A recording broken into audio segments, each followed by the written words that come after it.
Good afternoon. Welcome to the Wednesday afternoon BOCC work session. Today on the agenda, I'm actually excited for today. There's two topics that I've been looking forward to. One, first off the bat, we're going to chat some with the Habitat for Humanity on affordable housing. I've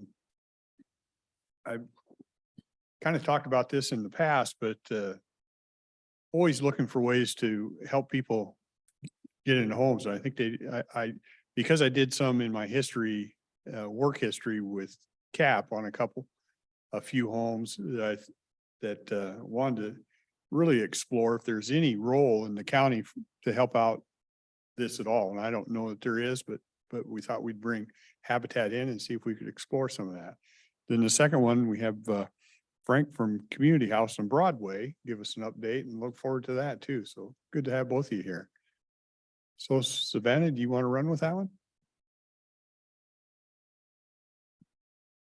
I should mention too, Commissioner Weber's out. He's at a conference, training, some kind of thing over in Ellensburg. It's all about the trees. Yeah, we got the better end of the deal. Good afternoon, everybody. So Savannah Clement with Public Services. A while back, the board asked both Tracy Jackson and myself to explore affordable housing options in our community. We reached out to local nonprofits, and Habitat was the first one we reached out to. Then a couple of weeks ago, the board directed us to have them come in and do a presentation about their program. So if I can have Molly Gonzalez come up and Diane Perrin with Habitat. I'm going to probably just pass the torch over to them and let them explain who they are, what their program is in our community, and go from there. And I'll stay up here for emotional support. Then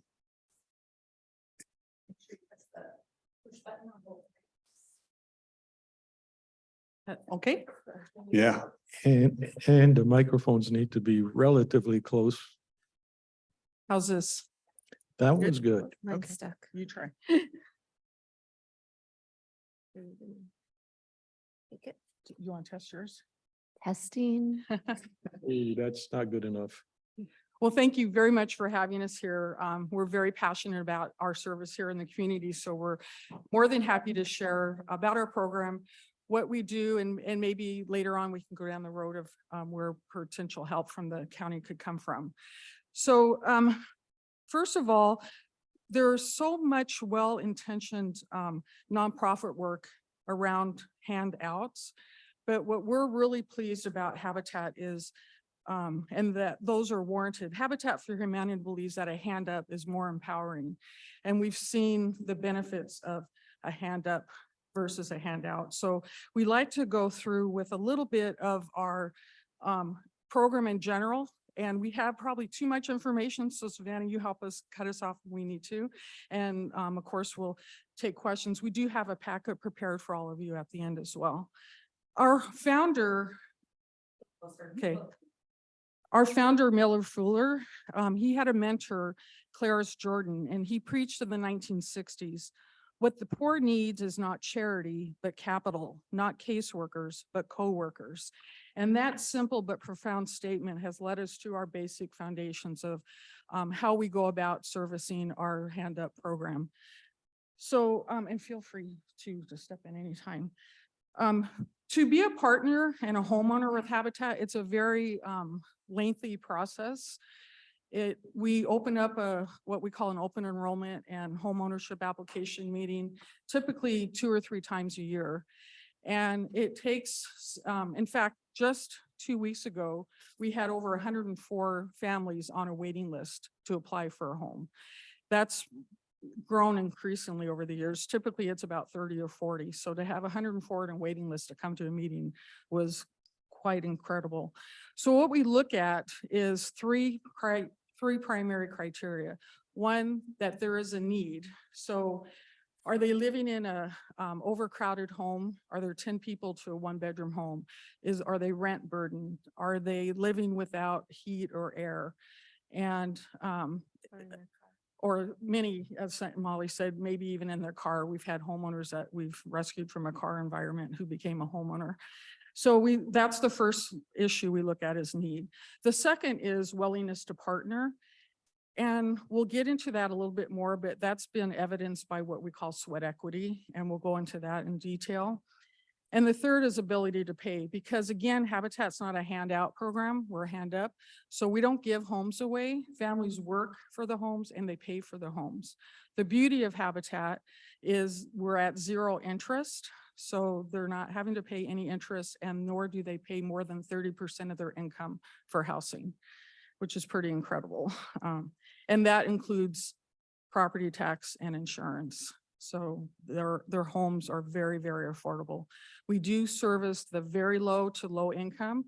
Typically, they fall in the 30 to 50% income, but we've gone up, or the AMI, but we've gone up to 65% of the AMI. And do you want to go over a couple things? Sure. So I'll just go into, Diane mentioned the sweat equity that they have to perform.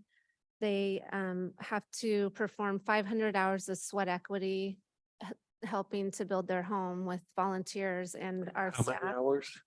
500. Okay, could you move the microphone a little Oh, closer okay. to your? Seems like you're loud where you're at, but it's hard to hear it. Okay, can you hear me now? So as Diane said, they work hard on those homes, and then we also do kind of rehab projects with another program we have, A Brush with Kindness, and they also help perform that. We build wheelchair ramps and help veterans in need with that. So they work very hard for that. And then we also have built, we're up to 36 home, we're on our 36th home, and we have 0 foreclosures. And we have one family that's close to paying off their home. So a second family. So it's- When you say 0 foreclosures, could you define the time span and what you mean by 0 foreclosures? For 23 years, we've housed anywhere from 1 to 3 families in a new home. And since 2000 or inception, we have not had one foreclosure of any of the homes that we built and sold to the families. And we're talking in Cowlitz County? In Cowlitz County, yes. Okay. Yep.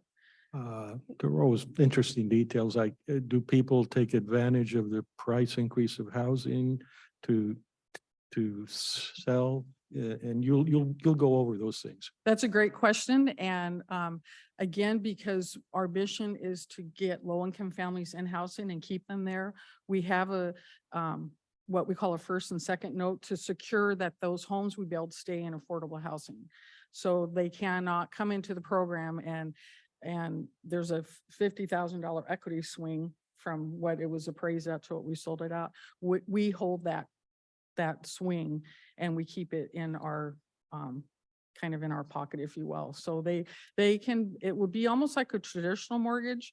The longer they're there, the more equity they have, but it takes many years to flip that equity switch. So if someone leaves, in fact, she said she wouldn't mind, but we have really an amazing poster child model of Habitat, someone we're extremely proud of, and that's our own Savannah here. She went through the housing program, and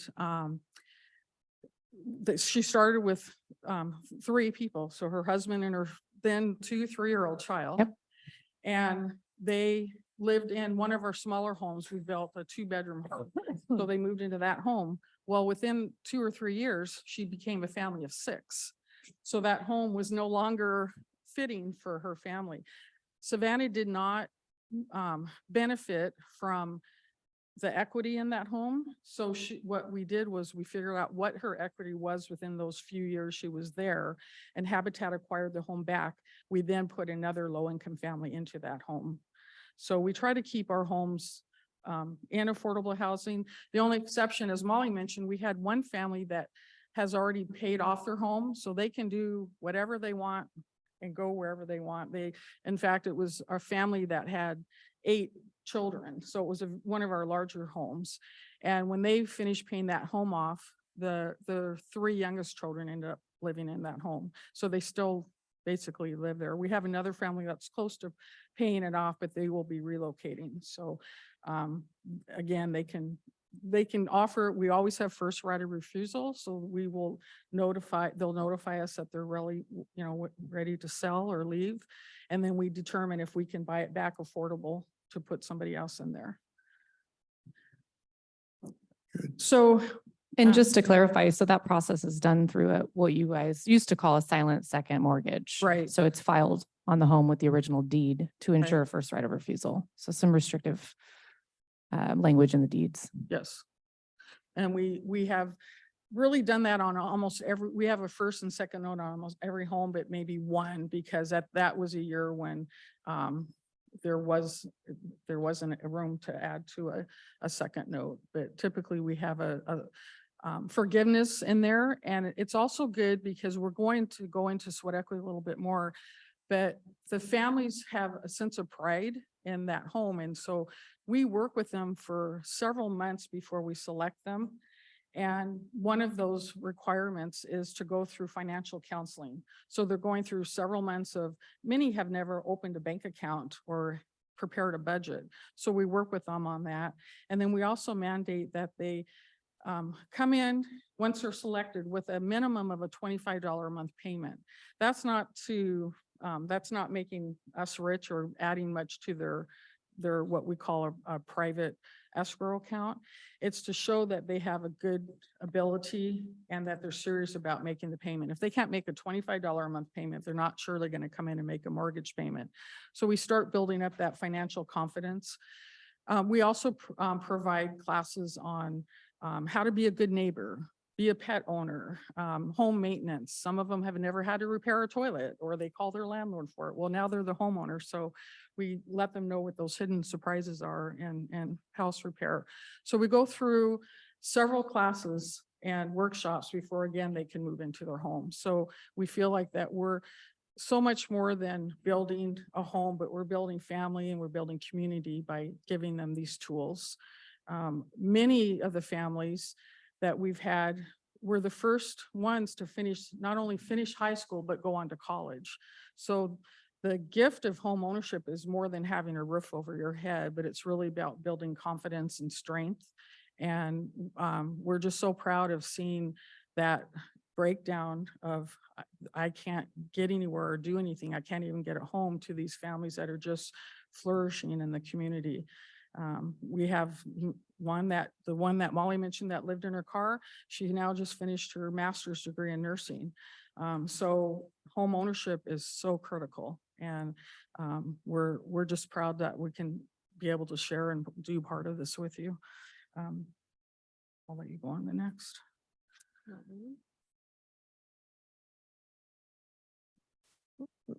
What did you want to move on to now?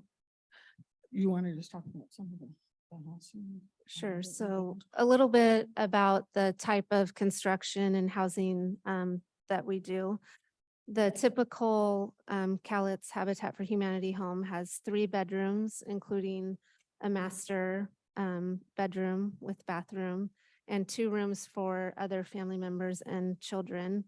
They get appliances in the kitchen. They get to choose out the paint colors and the flooring and all of that.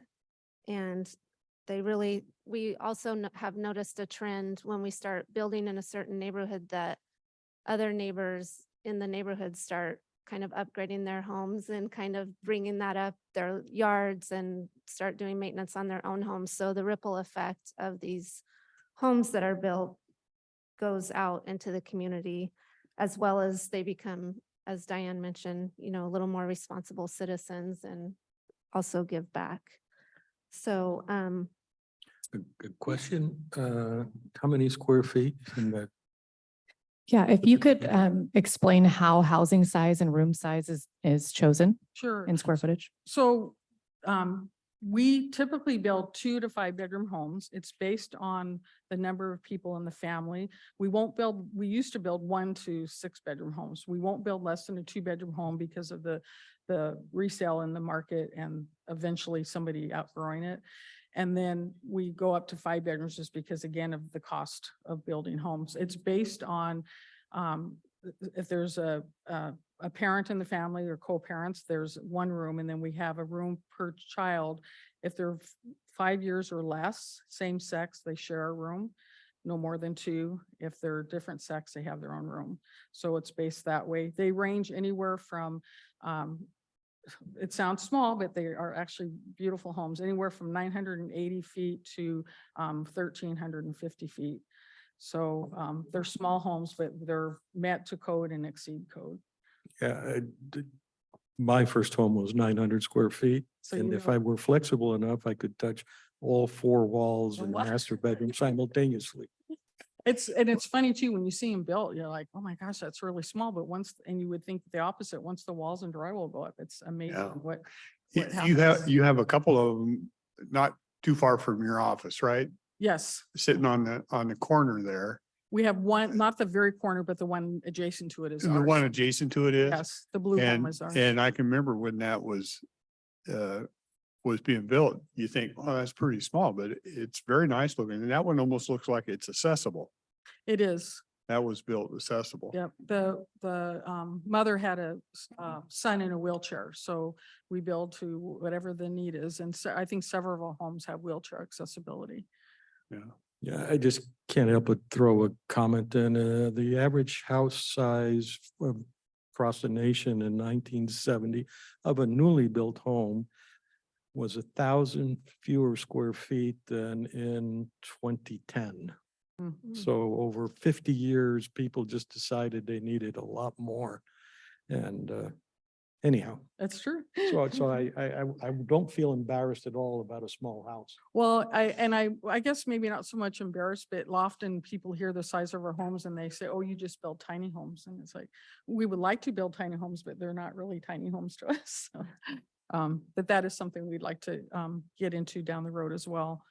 And as Molly mentioned, that it takes about, so when we do select a family, it's a long process. They apply, it takes about 3 months to really go through the process. We do background checks. We look at, we do look for sex offenders. We look for credit issues. We tell our families, don't be discouraged when you come in with low credit, because everybody suffered one time or another in that arena.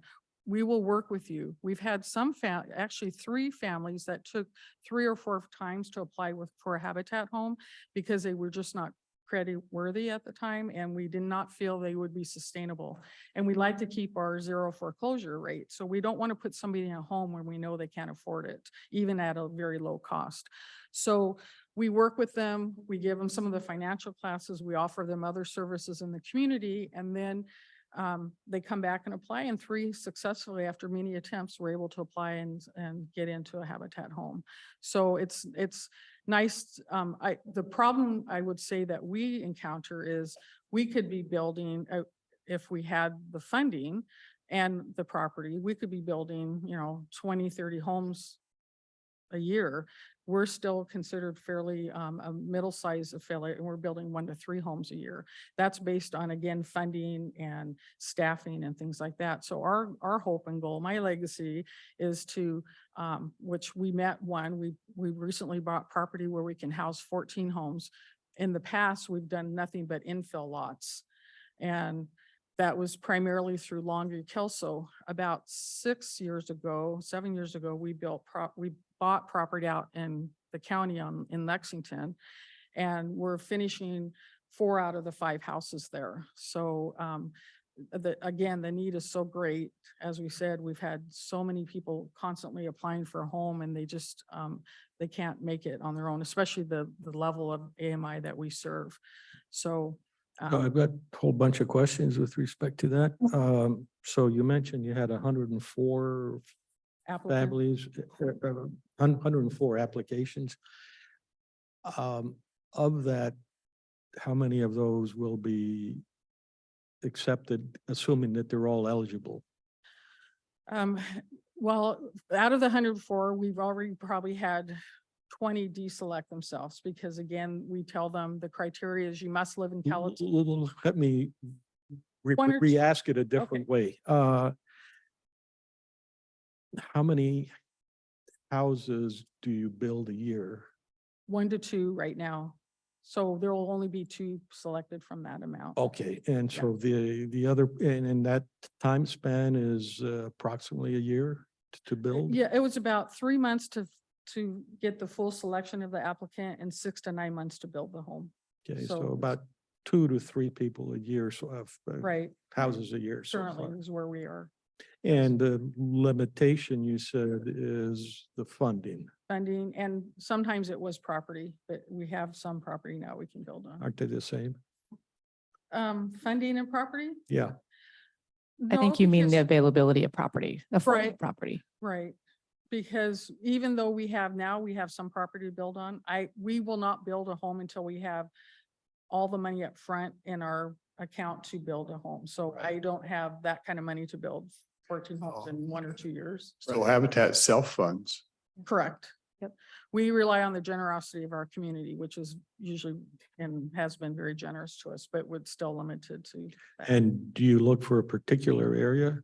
Like, do you build only in municipalities or in the You county? can build any place? anywhere in Cowlitz County.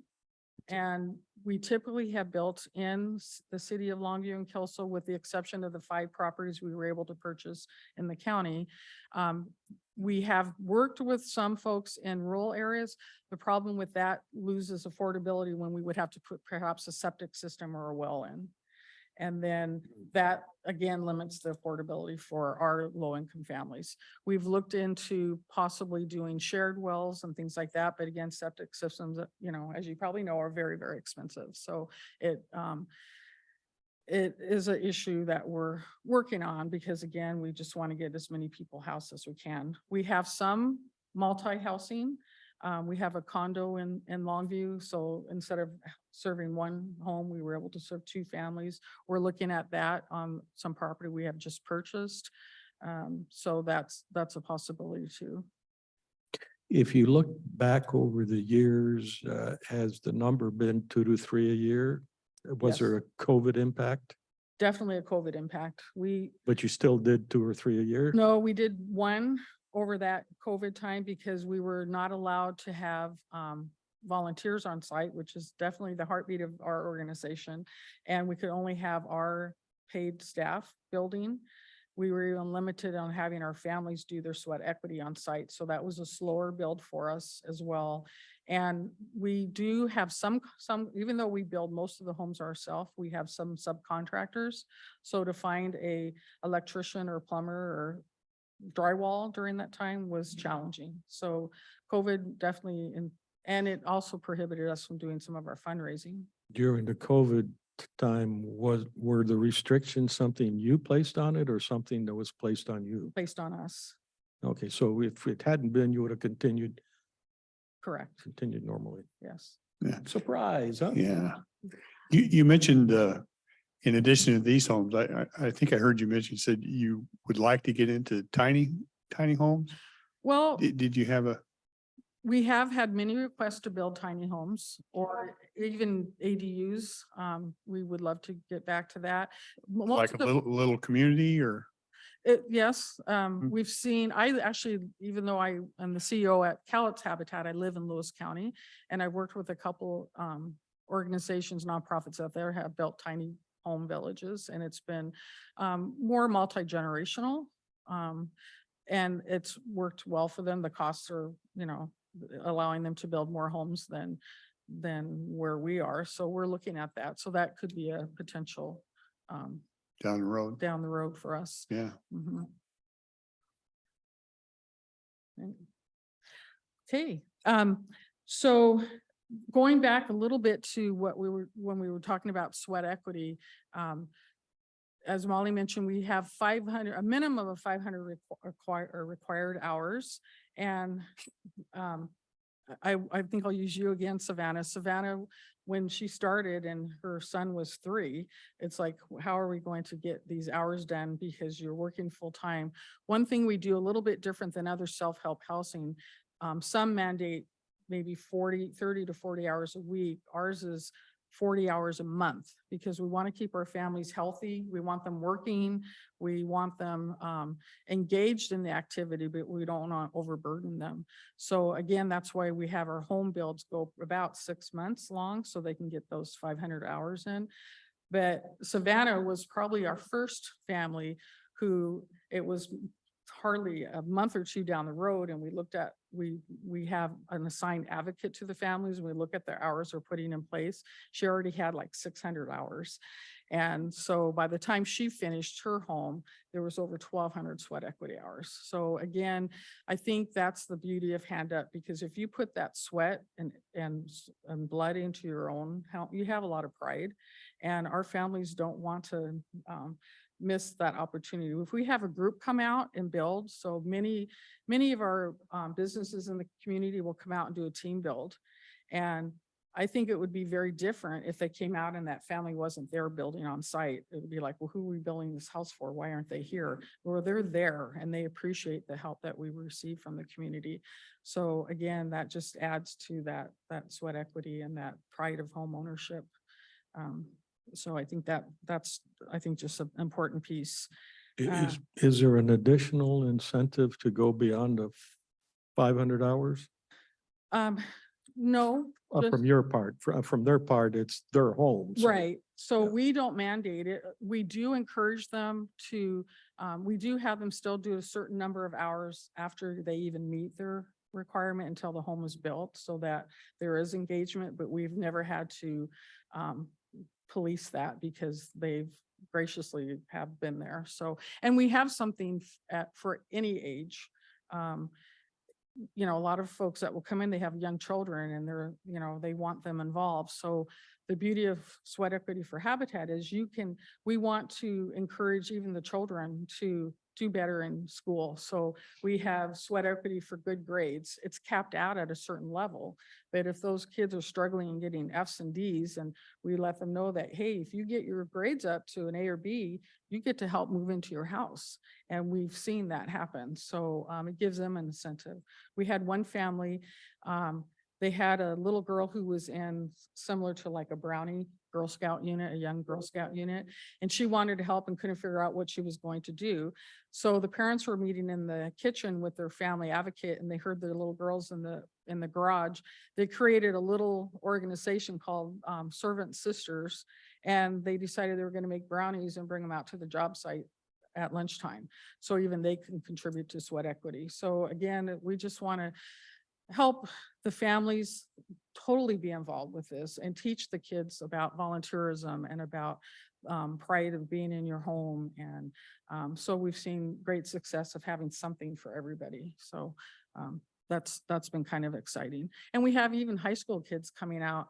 They'll listen, they'll come in, learn about our program, listen to it, and then they'll come out and be our housing advocates. I bring them up to Olympia and speak on what it is to have a home and what does that mean to them and what has that done for their families. And oh my gosh, the best storytellers and advocates ever. So if they learn that at this age, I just think that, you know, we'll definitely have a better community to live in. So that's been very Yeah. engaging.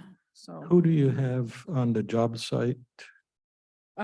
As far as staff, we have a paid site supervisor, at least one, usually two.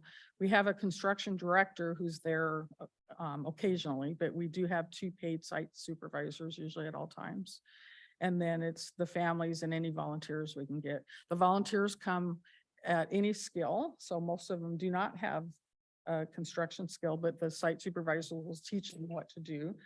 We have some volunteers that come out because they hear we have a weekly newsletter and they hear, oh, you're putting in tile and flooring. We want to do that to our home. Can we come out and volunteer and learn? Come on out. So we'll take them at, you know, it's a win-win. So we'll have anybody come out. We have, like I said, a lot of groups come out from different businesses. And so they'll do some of the heavy lifting for us, the wall lifting, maybe their landscaping and painting, things like that. So it's a wonderful, wonderful group of volunteers. You probably will address this later. So if you have maintenance requirements, so I got my house and I've become a slob. Is that in the program? So we do, they become the homeowner, so we have to be careful on what we ask, but we do let them know we want to come by annually and just check on them. They have the option of making their mortgage payments through their bank they'll still come in. We service the mortgage, so they'll come in and pay the banker monthly. We get to catch up, but we do try annually to go check on the homes. But prior to getting into their home, we have our construction director. He'll go through several workshops with them, and he'll go through and show them the electric panel and repairing the toilet. If this happens, and we give them a manual when they move in, it's all the materials we bought, the paint colors, the anything that they may have to repair down the road. So they get a fully equipped manual that will hopefully help them through that process. And they know, we call them partner families because these homeowners really become our families. So they know they can come back to us. We're not your traditional bank or mortgage or builder, they know they can come in and seek assistance with us. If they want to build, Habitat does not build garages. We build a shed. So if later on down the road, they want to build a garage, they'll come to us and ask, how does the permitting for this work? Or will you help us look at our plans? And so there's still that kind of a relationship and communication with them. Okay. Let's see what else. I guess what we wanted to share too, in addition to the building the homes, and we talked a lot about what the families do with the educational and workshop components. We have 2 other programs that are really, we think, critical to the community. Through the neighborhood revitalization program, that's the preservation of our existing stock. So as you know, many of our homes in our community are aged and they need assistance. So as we do with home ownership, it's that you have to be a homeowner. We don't provide rentals. We only do home ownership. The same thing with our repair programs. You have to show proof that you own the home and that you have homeowners insurance. And then we'll come out and we'll ask them the same thing to put a little bit of sweat equity. Of course, it's going to be 500 hours or maybe 6 if we're working there 3 days on your job, but we want them engaged. We're able to do right now, and this kind of happened because of COVID as well. We stopped doing interior repair work. We're right now doing only exterior, but it will look like landscape for safety reasons, painting, a lot of ramps and rails. We have a lot of aging in our community, and we have returning vets who need a ramp or rail built. So we do a lot of those projects on the side, and we try to do. So just to be sure I understand, because I lost something there. So if there's a family not taking care of the house, you find out it's because they're not able to, Habitat will chip in and do something for them? We have a program called A Brush with Kindness. So it's an application process similar to going through the home ownership. So they will still pay for some of the materials. We try to get grants that will support that. But yes, there will be some form of payment, not what they would traditionally pay a contractor. But we will come out and we'll have our site supervisors go out and do an assessment of the job and an estimate of the cost. And we try to do probably anywhere from 12 to 50 of those a year, depending on the ability and, again, the funds. So we're seeing a great need and a great increase of that. I think just week alone, we had probably maybe 10 applicants, which is pretty high. We usually get maybe 10 a month. So to get that many in a week, we're seeing a heavy increase. But again, once we start working in one area, the neighbors all come over and find out who we are and how come they got such a beautiful ramp built and they haven't found a contractor to do one. So it kind of self-promotes itself. So that's a program that we are really proud to offer. Again, it's the need for other things are out there like interior repair, but we're just not at that point yet. And then within that, we do partner with a couple other organizations. There's a group out there called Heaven, Helping Every Veteran in Need. So they may end up having the person or the funds, and we may have the materials and the site supervisor. So we'll partner together and build that ramp for the vet, or they need help moving in or out. So there's a lot of heavy partnership within our organization. And I think that's something that we're probably most proud of, that we work well together with others, and we love to be able to serve more in the community, and that allows us to do so.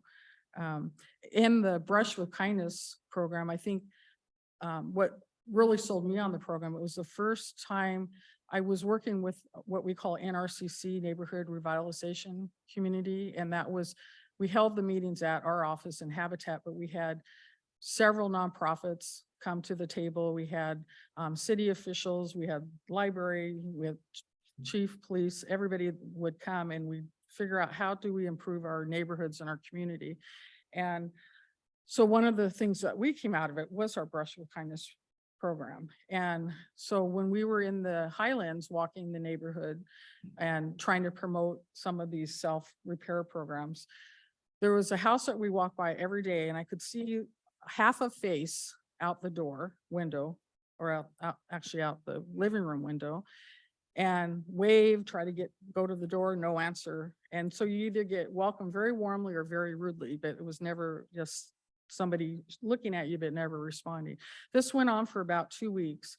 Finally, one day, this elderly woman finally came out just in tears, and she wanted to know what we were doing. She saw we were there in their neighborhood every week, and could we help her? And we said, well, what do you need help with? And she said, I can't come out daily anymore and get my mail because all these bushes are overgrown. When I come out, the high school boys come out and attack me and trip me up. I'm afraid to come out and get my mail. So we were just appalled that this was happening and so horrified that she was going through this. So we said, we will do this on the condition that you allow us to come in your home. And when these boys come out, we want to be there. And so we became pretty friendly with her. And one night or one day, like clockwork, they showed up. And so we probably shouldn't have done this way. There were 2 of us, and we grabbed the kids by their collar and said, you have the choice of us calling your parents or calling the police, but this has to stop. And so surprisingly, they wanted us to call the police. And so they came over, and we asked the sweet gal if we said, instead of arresting them or putting them in juvie, because that's where they were going, can we turn this around and have them be our first participants with our Brush with Kindness program? That they're going to be the ones that clean up your yard. They're going to do all, and she had probably estimated about 25 hours of work. And so she agreed to that. So these kids came, finished the work, did amazingly well on it, kind of changed her attitude. And then later on, we found out from her, she called us several months later saying not only did they help her and they became friendly, but now they come over on their own, volunteering just to mow her lawn and take care of her and check in on her, go grocery shopping. So this was really eye-opening to us, that this is a great service that we were offering. And again, it was just, you know, good behooves good. So that's, you know, we just saw the value of this, and we know the need is great, but again, it's just a matter of, you know, having enough people out there to get this work done. But that was for us. Yes, we're doing this project, and they became also something that, you know, now those kids are out there supporting our work there as well. The other program that we have is we work with ESD 112, and again, seeing the great need of involving youth in our community. We have a program called C2C Connect to Careers. And so Christine Caton, who runs that program there at ESD 112, works with the youth between our need is to have them be at least 18 years old because they're going to be on the job site. So she works with youth from 18 to 24, and we have them for 10 weeks, approximately 10 weeks, 3 times a year. And these are kids who are thinking of bailing out on school. They can't get a job. Families are just kind of done with them. They don't know what else to do. She gets them enrolled in this program. Then they come out and they work on our job sites. So they work approximately, actually almost a 40-hour week, and they come and learn a trade. So our construction director was teaching them, this is how you read a tape measure. This is what a plan looks like. This is how you submit a permit. And then we take them on site, and they're actually learning how to use the power tools and safety equipment and, and they call each other. You don't have a safety hat on and you're up above on the roof, so they call, it's just amazing what they learn from the beginning to the end. And the only way they can stay in this program is if they finish school. And so that's, just been again. Do they get paid? And they get paid too. They get paid. They try now to match it at minimum wage. Sometimes it used to be a little bit less, but they're matching minimum wage now and they get paid. Then we do provide them with maybe work boots or tool belts and things like that. But they do get paid. So, and it's amazing because sometimes the ones that get paid are a little more difficult to work with. We have a volunteer group that does the same thing. They're there on time every day. We're teaching the ones that are getting paid. Yeah, you got to show up on time. You're not going to get a job. You don't, leave your lunch is a half hour, not 45 minutes. And so it's just like even some of those behavior skills that they're learning as well. But 2 of the kids have gone on now to their apprenticeship and one has joined an electric union. So again, we want to keep our kids here and learn a valuable tool and come back and stay here with us. And so this has been a great program to be engaged with. So. I really appreciate this. I'm a big proponent of, as you say, a hand up. I don't believe in enabling people. I believe in helping people. And it sounds like that's what you do. And everything you do, it sounds to me, there's an expectation from the people that are being helped that nothing's really free. And I think that's important. I've had minimal experience. I've done maybe 3 or 4 homes, and it was through CAP for people and never had an issue with any of those. I think the fact that they are part of the program, part of providing for themselves is a big thing. It is. And I think it probably ends that generation to the next would be my guess that kind of stuff will be passed down. So I just, appreciate what we're hearing here. So could you tell me a little bit, you're saying you use the CAP homes as an example of? We had, and the only reason I got involved is because they were members of of the financial institution I was at. And so CAP called and said, would you be interested in helping finance these for your members? So we took a look at it, and it's been a while. I did maybe 4 of them. Wasn't that many.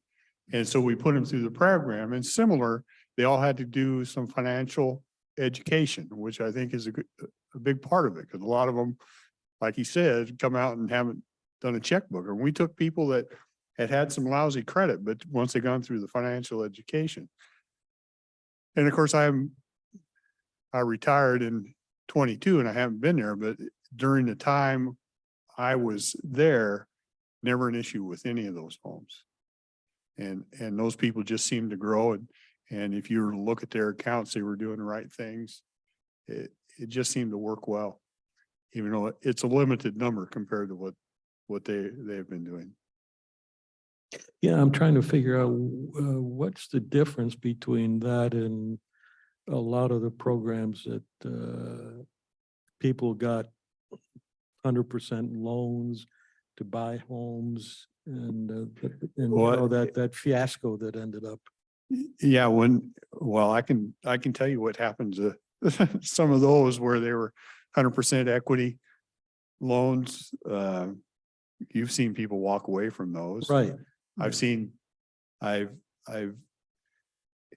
never had that experience because I refused to do it. It didn't make sense that you should do 100% of the home. But I have heard stories of people wanting to get another home, so they take out and get 100% on their existing one, walk away and do something else. If you offer those type of things, there is a small percentage that will take advantage of it. And I think from what you're asking, the difference between the 100% mortgaged homes to self-help housing. Again, we're not charging them more than 30% of their income. And the biggest issue is zero interest. Yeah, no, it's a world of difference. I do understand that. I'm always trying to understand how we can expand a program without destroying the program. Some things. Yeah, yeah, I don't. What you said, Yeah, yeah. I'm also very interested in, what do you call it, paint? Brush of Brush of kindness. kindness, yeah. Yeah, because we're seeing a lot, and you probably see it more in the elder generation that's on fixed social security income or whatever it is. Yep. That they have a home, well, you can't afford to sell it and move because There's no inventory. there's no inventory and where you gonna go? So the home starts becoming disrepair and you can see it, and they have limited means to do that. They have limited means and experience or contacts to do that. So I think you mentioned, I think you said you had 10 applications in a week. Well, I think that's just gonna, I don't see that slowing down Right. because I think there's a real need for that community. And sometimes we forget about that. We concentrate so much on other stuff. I think one of the answers is you take personal care in the selection of the people you help. And it's not just a blanket, check the box and just say everything's okay. You look at it in detail. And I think that's important. You can take, I think we all know attitude is one of the key features of life. Yep. Or success Yeah. or failure. And one of Well- the things that Diane didn't mention on selection is they actually do home visits to these families. So it's not just their application or these meetings. They actually visit the current housing need that they have as a verification. Okay, so how many people live in the home? They do a tour of the home. So they're actually physically seeing the situations as well. I'm sure you are accused from time to time of being a hard-nosed, old-fashioned, out-of-touch person, right? Oh, yes. And many other things. There's a seat here for you. Yeah, We do tell them though, for the home visits, we don't come with white gloves. We're not checking totally their maid ability, but again, that pride of what you have. I mean, we've seen some of our families in really dilapidated homes and they're paying an astronomical amount for rent. And they have cleaned that house from floor to bottom. We went to one home visit and the family had it was two families living there and they had all the kids living upstairs. You could see through the walls outside.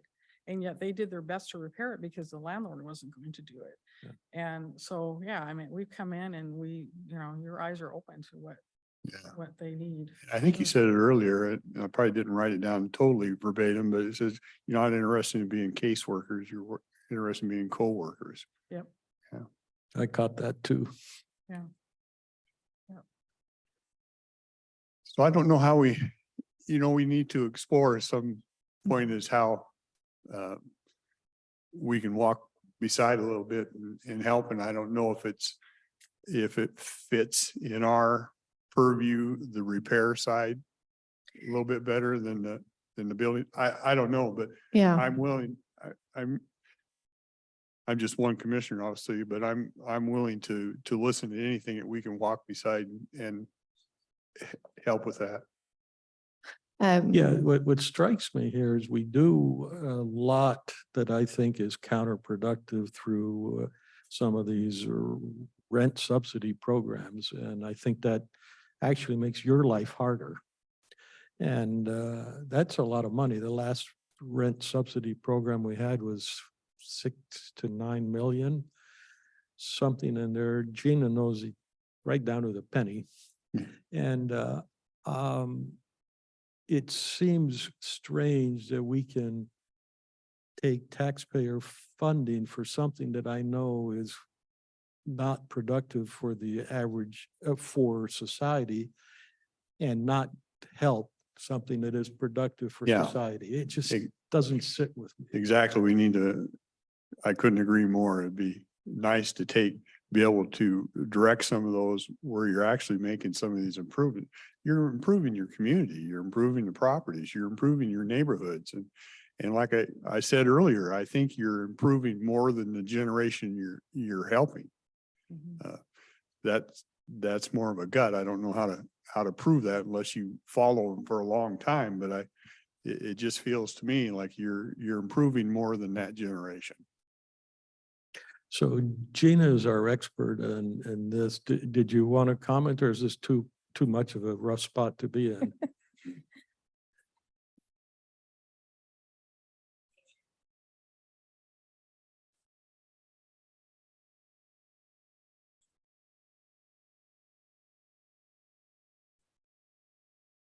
So what I can propose is working with Gina and legal, coming up with some brainstorming with Cowlitz Habitat. I know they have some ideas. I know they are aware of their needs financially. I think they're ready to start talking about that. So we can continue these discussions internally and then come back to the board and present maybe some potential Yeah. options that align with funding opportunities. Yeah. And one thing I would be very clear to Habitat on is I'm not looking to help to impress our will on anything. When I get into these type of things, you're doing the job. You guys are doing the job. I just want to walk beside and help you do your work, not tell you how to do your work. So, And we appreciate that for sure. We welcome Yeah. all that help. Yeah, so is it you, Savannah, that would spearhead making this meetings occur? sooner than I can later? definitely facilitate, I would defer the financial questions to Gina. And then, of course, legal. I know David Berger's been involved in some of the affordable housing dollars and document recording fee conversations. So definitely defer to them. But if any assistance is needed in facilitating these, that's not a problem. Anything, whatever the board wills. Can we set a time for a meeting on that? Yeah, I'm fine with that. Do you want to set it right now? Or are you okay with us? you want to work with Yep, Kelly and do that? absolutely. Yeah, I'm thinking sometime next week then. Is that too soon? Probably, if I'm being realistic, probably too soon. But I know, like I said, I know they're prepared to provide some opportunities for assistance. So they're ready. It's just working We with. have done some research on some possible funding grants and things that we also the county needs to kind of partner with us on. So there's some things like that out there that we have researched, and then, yeah, also the Okay. document recording fees, so. But if the sooner the better is your preference, I'll work with Kelly on trying to get something in the next week or two. Yeah. Yeah, I think. if In the we don't- next, week, 2, 3. Yeah, if we don't press it, it'll continue to slide. Yeah. I don't know. Diane's pretty persistent, Yeah. Yeah. Yeah, but she's busy. she's one element, Right. you know. Yeah. Nope. And it'd be unfair to burden her with trying corral us. Yeah. Nope, you got it. Okay. Okay. In the meantime, if you you. have any questions, So let's say 2 weeks. it's more comfortable. Thank you. Okay. Thank you for that. Okay. Okay. All right. Do you guys have any other questions or anything else you'd like to add? Well, we do have a folder that we prepared that we can provide actually a lot more details. Didn't know how much you wanted today, so thank you for allowing us to share as much as we have. And in that, we have other brochures about our other programs, and we have one for you too as well, Kelly.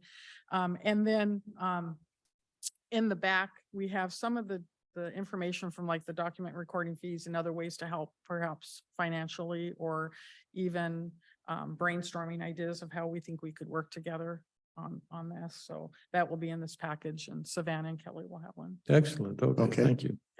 Thank you. Thank you. Thank you for your time. Thank Very you much very appreciate it. We Thank you appreciate for the opportunity. I gotta go get it.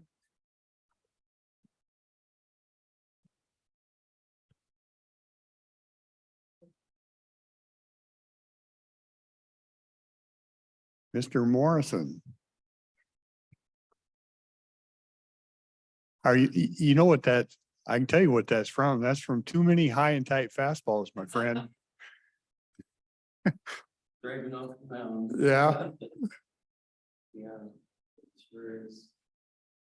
is, do you guys, we have a itinerary budget here for the 2.5 home. Do you guys want this to look at? Sure. I think, right? I'll give one to Kelly too. Yeah, Thank you. okay, thank you. Thank you, Savannah.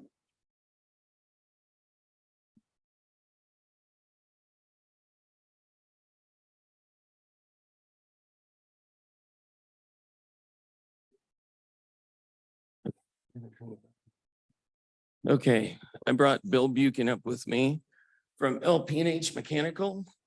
And Bill has done several projects for us that are Davis-Bacon, which kind of become complicated. But they become used to working with the state and they have all the know-how. We met with juvenile detention several months ago. It's something that Arn proposed if we were looking at doing a youth shelter. And in talking with Marilyn Hahn and John London and some of the others, you know, they showed us their proposed plan that them and stakeholders from the community had come up with. So we thought, well, hey, we'll just use your model and we'll proceed to, you know, make a proposal to the state, et cetera, et cetera. And she said, one of the things, she said, a lot of kids that end up in the juvenile detention system shouldn't be in the system. It should be a situation where it's conflict resolution instead of getting caught up in an institutionalization process. And so just as Diane was showing earlier, the kids that got picked up that needed to do some service and stuff like that, those are things that, you know, I don't know if they run into how often, but I think I don't know how many kids end up in juvenile detention. But I gotta say that the number of homeless youth between that 13 to 17 is a lot. And we have our mental health counselors, when they do assessments, mental health assessments, 80% of the youth that they're seeing that have mental health and they're kind of self-referred or preferred by teachers, 80% of them have parents that are using to a point of dysfunction, you know.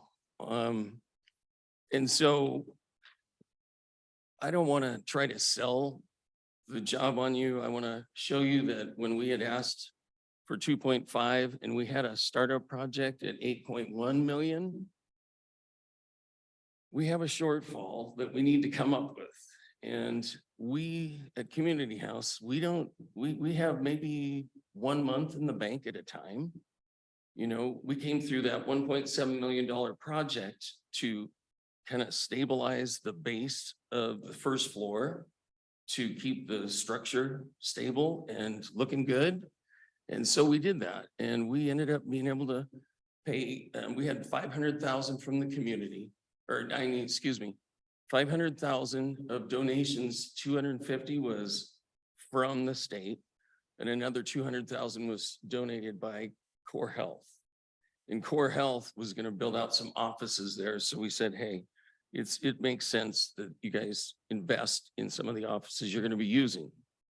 But the rest of that 1.7 million was the community. And we came out to where we were okay on the year. Now we're at about 150,000 operating costs a month for 150 people a day. So we have about 100 at Community House, and we have another 45 to 50 at Chess. Chess is the medically fragile population. At Community House, and it's become more and more so as we've delved into the youth, with the youth center, we found that there's a lot of kids that just don't know where they're going to go. And so with that, like for instance, I have an 18-year-old and a 16-year-old that we moved into Community House because the dad was literally taking the kid's money away that he was working for, the kid was, that was 18, and using it for his alcohol and his drugs. And so the kids wanted to get away from that. And so we said, okay, all right. We moved them into community house and we're keeping pretty tight on it. You know, it's not something we normally do, but we've had to do it for the last 2 or 3 years. And the frequency is more and more and more. This is a generational issue. And the more derailments to drugs and to behaviors that bring other kids into the, you know, they have pregnancies that no one's being a parent to, or just the mom's left with it. We're going to reduce that by doing 24 to 48 youth a day at the youth shelter. We're going to have 24 rooms, and Bill can explain the complexities of having 24 individual rooms. It'll be 12 girls, 12 guys, bunk beds in each one. Yeah, that's, Yeah, before you go into those details, I'm assuming you're gonna go into some kind of details of construction. Is that where you were heading? Just the stage of where we're at. Okay, because I'm still shaky on the picture, overall picture. You're talking about the one for which you got the grant for 5 million. 5.3, yeah. Okay, and this piece of paper you handed us represents? The overage, the overrun. So what you're trying to do is cost 7 million Yeah, and you're short this amount of money. yes. exactly. Okay. See, the difficulty I have here, and I may be Neanderthal, but we're talking about a lot of money. I know. And when you, it just doesn't seem a useful way to spend the money.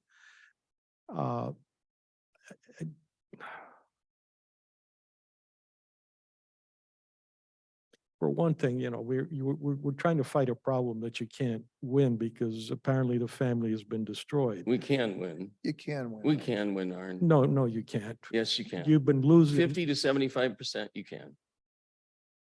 No, We see in, it. in society, see, Not as a whole, I know that. right, exactly. Yes. You're very Yeah, narrowly absolutely. focused. I Of have course. to look at it from 114,000 people, not just the narrow 700 group. a year or whatever. Yeah. Well, but some of that also just reflects other societal problems. And I walked around enough and I've been fond of Community House because it was largely supported by the public, including yours truly.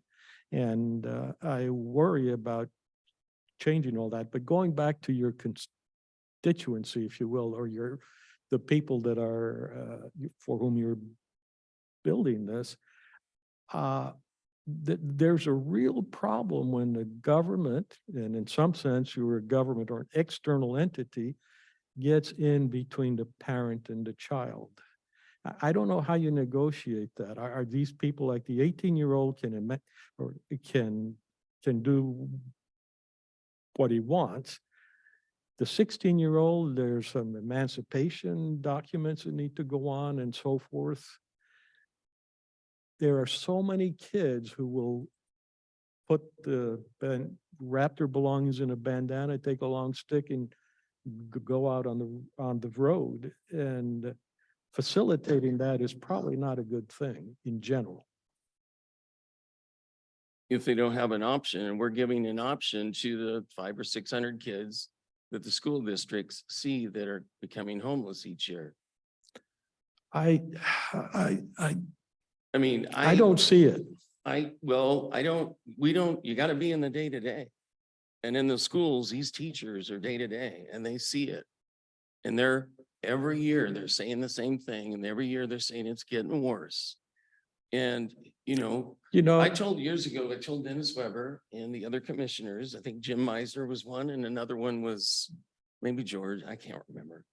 But I said, if you don't take care of the kids and the single mom, which is 80%, 70 to 80% of the homes that are homeless, they're single moms. If you don't help her with the kids, and I know a husband should, I know the church should. I know the various support structures. But if we don't take care of them, mom's going to continue to spiral. And we see it. Crystal Moldenauer, she's got like 5 kids. She's on the Longview School Board, blah, blah, blah. But Arn, it's just an exponential generational issue that has to be faced. And we keep hearing about it. You There's can't, frustration and I stepped up to the plate to do it. you can't fix all of the problems. Well, I In know fact, that. in but- fact, I would contend that you potentially, well, I suspect you are aggravating the problem. It's like, did marriages today are what? What's the divorce rate? 50%? 60 probably. Yeah, or more. 60? Yeah, It didn't used to be that way. I but know. we This- made it easy. this I'm not- isn't then. And we're not making it easier. There are just going to be kids that are, when people get on drugs, Arn, their brains get derailed. I just lost a daughter a month ago because her brain got derailed. And you said the stuff on the street's going to kill him. You just said that. You couldn't we're even talking- save your own daughter if we're going to get very Thank personal you. I here. appreciate that, Arn. But I get that staring in my face, and that's what the enemy likes to say to back you off the plate from helping other kids. My goodness, we're helping the youth. This is hard work. We've raised 8 kids. And if you've ever raised a teenager in this world where friggin' social media eats them up and deranges them, if you don't do nothing and you say it's a lost cause, well, it will be, it'll continue and it'll be multiplicative. So we just, I just And- look at the data. This argument that you're offering has been around for a long time. I know, but we got to And- do something. And And it, it's 2023. and it hasn't gotten any better. In fact, it's gotten worse. We haven't done nothing. Juvenile detention, how's it working? I don't like it. It doesn't. Okay. It doesn't. Well, do when we anything. got a work training program and they've got parameters to stay in the shelter for free, if they've got a work training program on the site, mental health, housing, because these kids are homeless now and it's just going to continue to get worse. So they're going to be able to save up every month. Because they're going to work at the restaurant, the working restaurant, whatever you say, we're going to do it. It's going to be out, they deliver or people come pick up. They can't go in the restaurant. But kids will work there and at the Mackin's Body Shop. They've already told me they'd hire some of the kids. These kids are going to save their money. We're going to support them in their sports. We're going to be like the father. I apologize, but that's the way it is. And How, if we stand by and say we can't do nothing, 2.5, we're doing this for 40 friggin' years. Don't- This isn't 10 years, this is 40 years of commitment. don't say that I'm advocating doing nothing. I'm Well, saying what I- we're doing is not working. And I've got the numbers behind it. You got what's not working?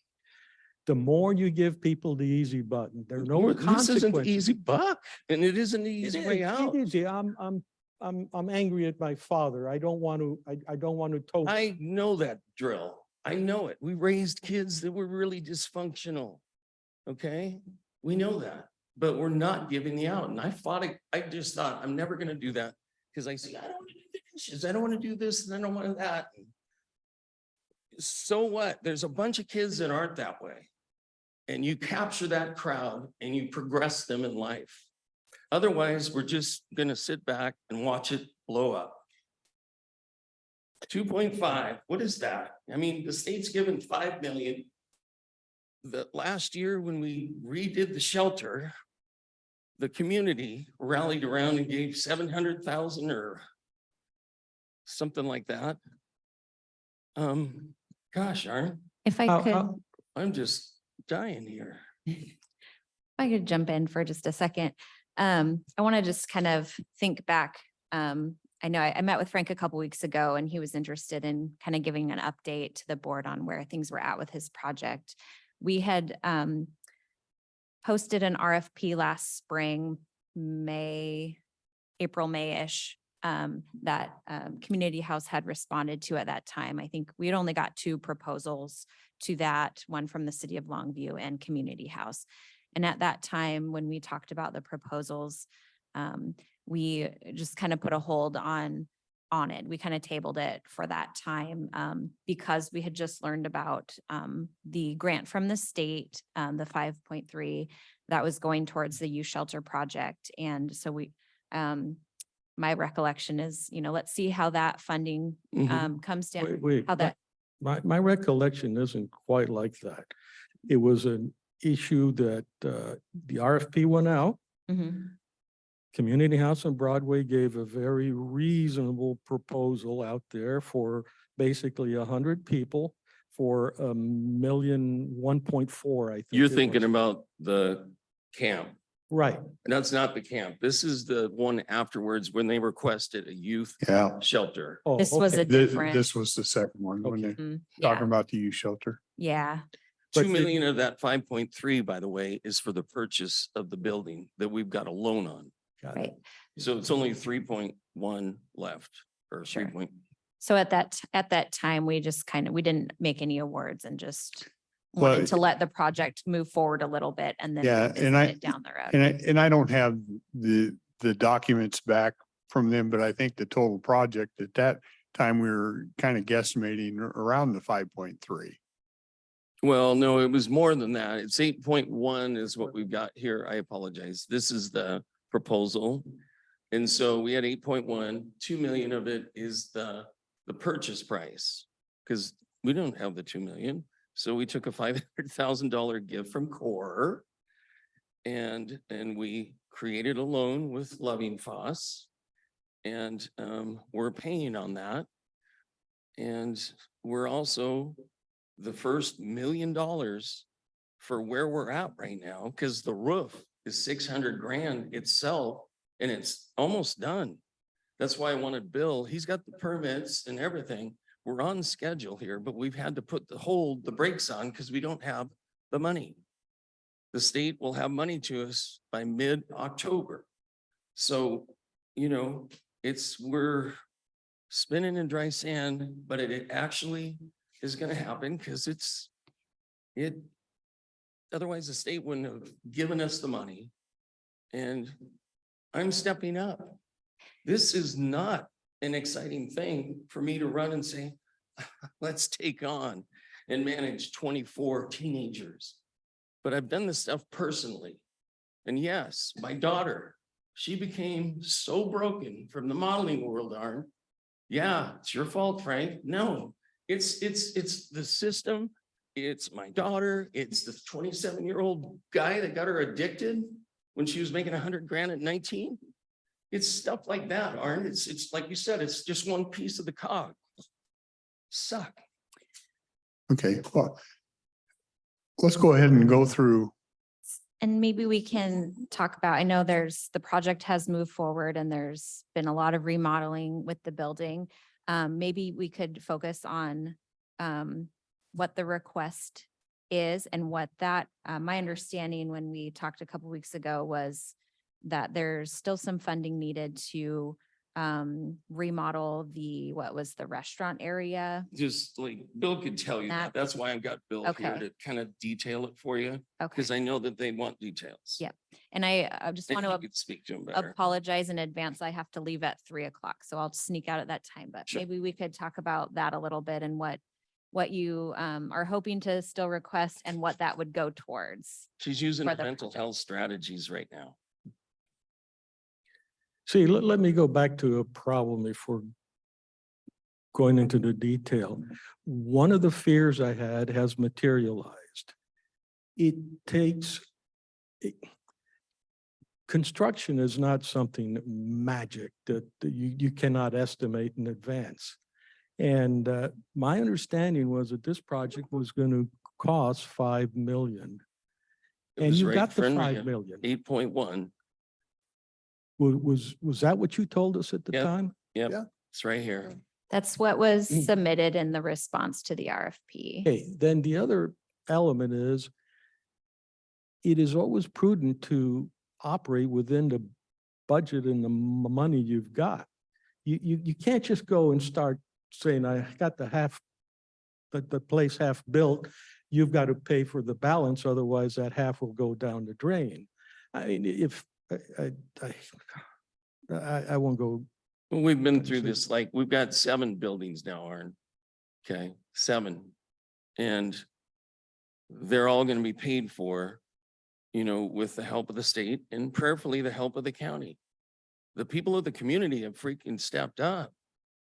Bill can explain these pieces. He's been in this for 40 years in construction. I think you've worked even with Rick. And so he's the expert in the facility.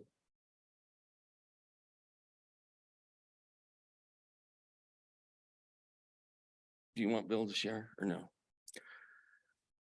I mean, he's not. How many people do you plan to put through the system? For 24 to 48 at a time. Average stay for adults, you know, in the regular shelter is around 90 days, 120. 120 is more optimal because they can save more, they can work on stuff and they can get out successfully. This here, I don't know what the turnover is going to be.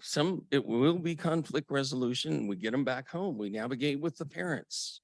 You know, we work with the court system. Obviously, Marilyn Hahn won't be out of the loop, or the judicial system, because I truly believe judicial and therapeutic they've got to work together.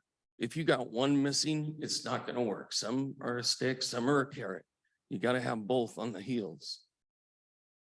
So I don't know, it could be 100, 200, 300 a year. We do a community house. We have 600 every year, about 100 families with, you know, which equates to about 150 kids. I've had as many 225 kids a year. That's why we built the youth shelter or youth center. And that thing is really helpful for those kids to have time, especially during the summers. We had 50 kids a day coming to there, and some would ride their skateboards all the way from Blue Heron Trailer Park or Oak Trailer Park or whatever to spend a safe environment. And I have my staff there so we could keep parameters. Could be a couple hundred. I don't know. I've never done this, but this one will be the biggest one in the state. It's not why I'm doing it that way. It's just Kelso High or Kelso, Nancy Baldwin, and Don Iverson said, we have 18 kids right now. And they're not necessarily that bad at kids, but they just have no home to go to right now. And it will happen quick, but we're only going to take people from our county because it's our county kids that we want. If you can let Bill speak to this construction stuff, and you were talking about construction, so he's the knowledgeable one. Go ahead. Sorry for getting wound up. Well, Arn, are you just looking for somebody to blame here? Is that what you're trying to do before you want to fund somebody? You're gonna present us some Present. details. Just present the That's the construction. conversation. Yeah, just do the It's- construction. We gave a proposal for $8.1 million back in. I don't know when it was. Is that what we gave that proposal, what we figured what it would be? It was 8.1 million. And that's including the cost of the building. And the build out. And the build out. And this was taking 3 buildings that were stuck together and make them into one complex. A restaurant with training center, 24 rooms. And at the time when we put this together, we figured a dorm type scenario. We figured it'd be a couple bigger common spaces, one for girls, one for boys, We would have a locker room type bathroom, shower, gang shower, bathroom. At the time when we put all this together. And so we dwelled down, we got a cost together. And the state gave us a grant. Well, we went back and looked at it with what the state requirements are, which wouldn't have let us take like a little heater plug in the wall over to keep the room warm. We had to do a HVAC system to accommodate rooms, and we had to go with individual rooms, 2 to a room. We couldn't use a big dorm type concept. So now it's individual. Well, then you have to heat and cool. We did look at window shakers like you see in a motel. Those now in the state of Washington, you can't put those in. And the good thing with those is that they had economizer where you had fresh air coming in, you had heating, you had cooling all underneath the window, you pop them in there, you're done. In the state of Washington, you cannot do that anymore. You have to have what you call a dedicated air system, which is a complete ducted system. And with the ceiling heights and the situation that we've got there, you're putting in individual mini split units for every room, like you see in Vancouver a lot now. If you drive around Vancouver or Seattle, any place in Washington that has several residents, you'll see the rooftops full of these little, they call them mini splits. And I think that new apartment complex in Lexington is exactly what that's you're talking about. That's what you're doing, because there's no other really way the days of putting in a rooftop unit like we did at Fiber Federal Credit, some of these other big ones, and just duct it in, be done with it, is over. Okay. So on a deal like this, you're putting in several mini splits. So you got 24 mini splits right off the get-go. You got an air, air system. Then there's 2 stairways in there, and fire codes decided that those 2 stairways, the way the building is not adequate. You have to have a 3rd stairway. So now we're building a new stairway outside and cutting a hole in the concrete structural wall so you can get in and out for egress and egress for fire. Okay, so there's costs there. Then there's a lift. You have to get an elevator for an ADA. The state's required. We were never thinking about that at the beginning of the thing. And so we have to do a lift. Well, a lift can only go 14 feet. We got 16 feet ceilings.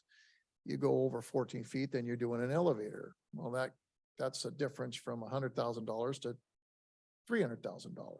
Okay. Installed costs we're talking about.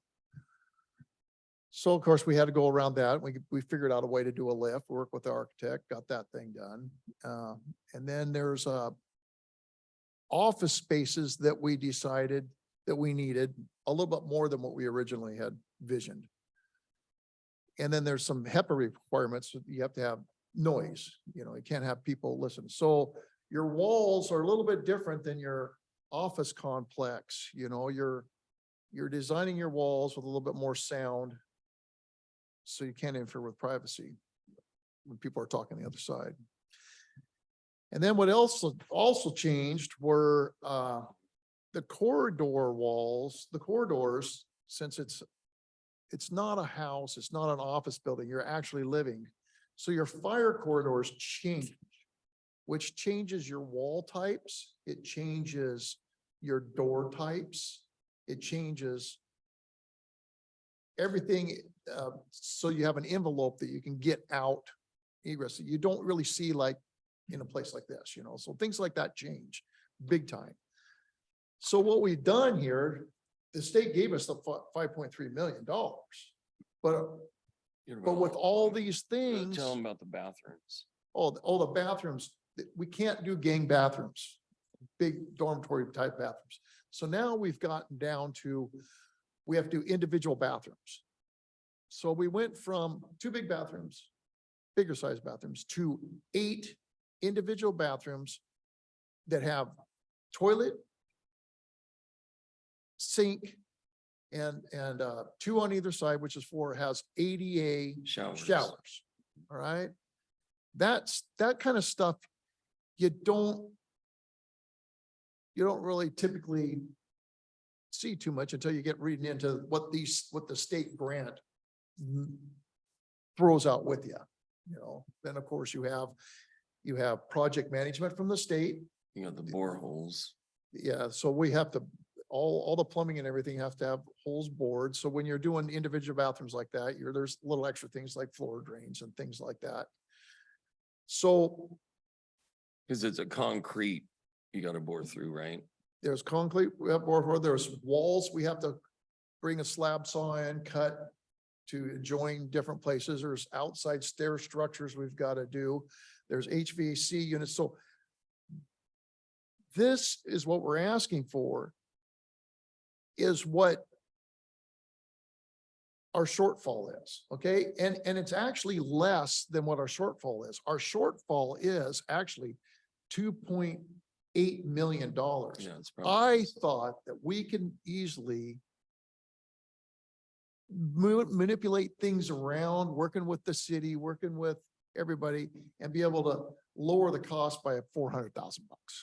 Okay, so what we're asking for really is less than what our shortfall is.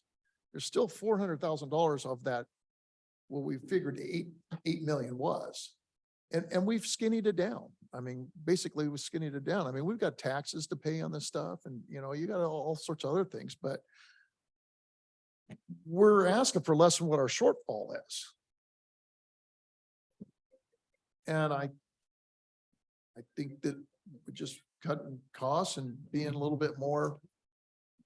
But of course, since we put this together, inflation's hit, food costs have hit. You got freight and trucking. We're still having issues with products. Is it 25,000 square feet? Bill, Yeah, tell them that, yeah, 25,000 square feet building. that we're renovating Yeah. the 25,000. So you're in about $300 a square foot here, is what you're in and up with, but this is not a home. This is a commercial. So there's the fire system we have to upgrade. We have to add fire alarms with the fire sprinkler system. So, and they don't even have that in the building. They have a fire sprinkler system, which is really blessing to us. There was things that happened on the roof. We had to redo the whole roof. And what we did is we reused and fixed some of the older rooftop units that we are going to use. We're going to use as much as we can. We did have to buy an additional 3 out of the 8 that was just keep the building going. Okay. So we use due diligence there. I mean, this is what it is.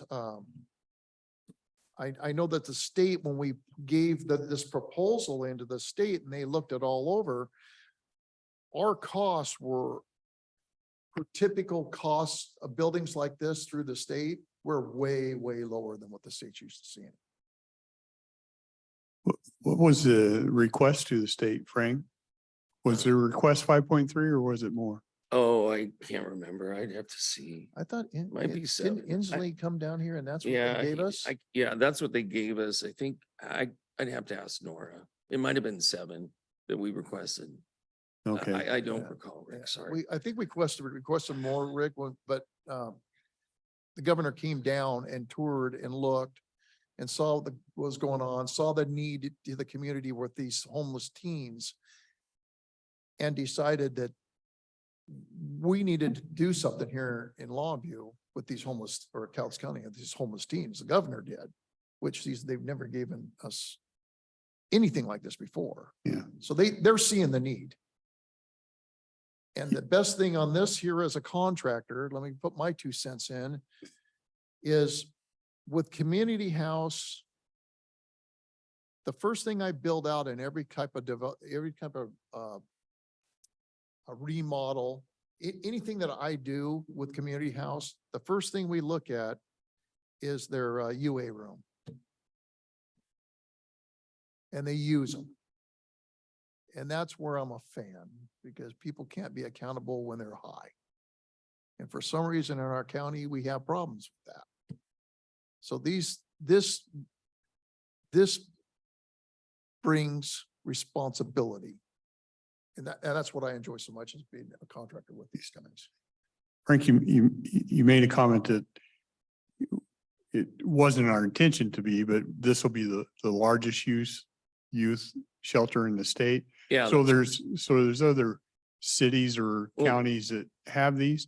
Like Vancouver has like 11 beds. They're Yeah. like homes that are kind of, Gotcha. but this will be the biggest in the state. That was my And that's, problem, Rick. that's not my, I didn't want to do that, but it seems to be more cost effective that way. But yeah, and I get all that. I'm trying to get to, do you know what kind of the turnover rate in these other places are? So you I- can kind of estimate to what, I don't.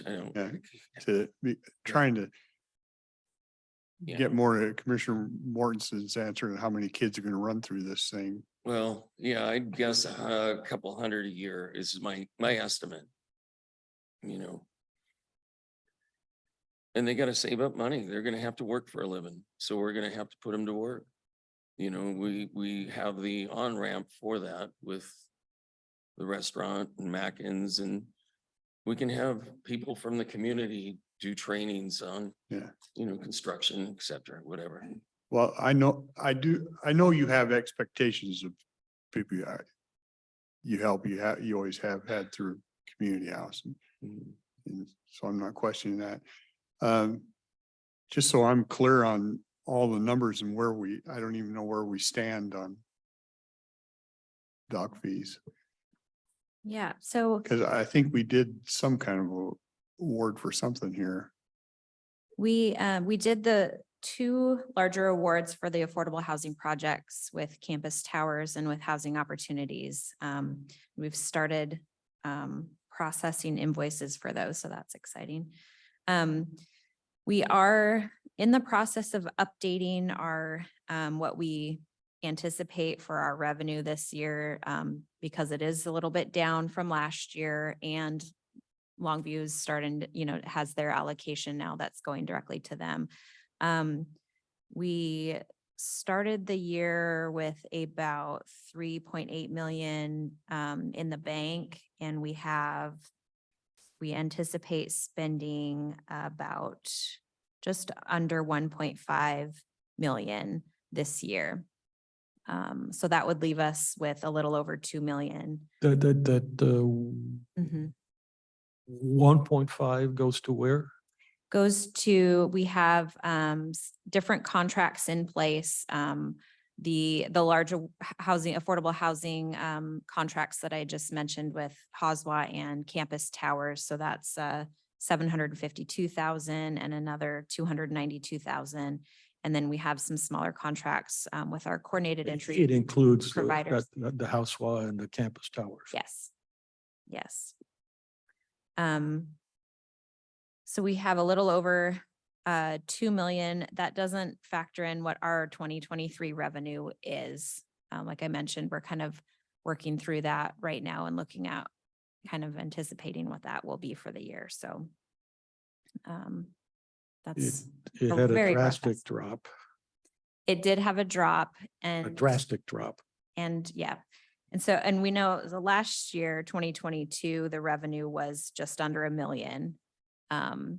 Which it hasn't been under 1 million in a couple of years. So it dipped last year and we anticipate it to be under this year, even under that. So we're working on that.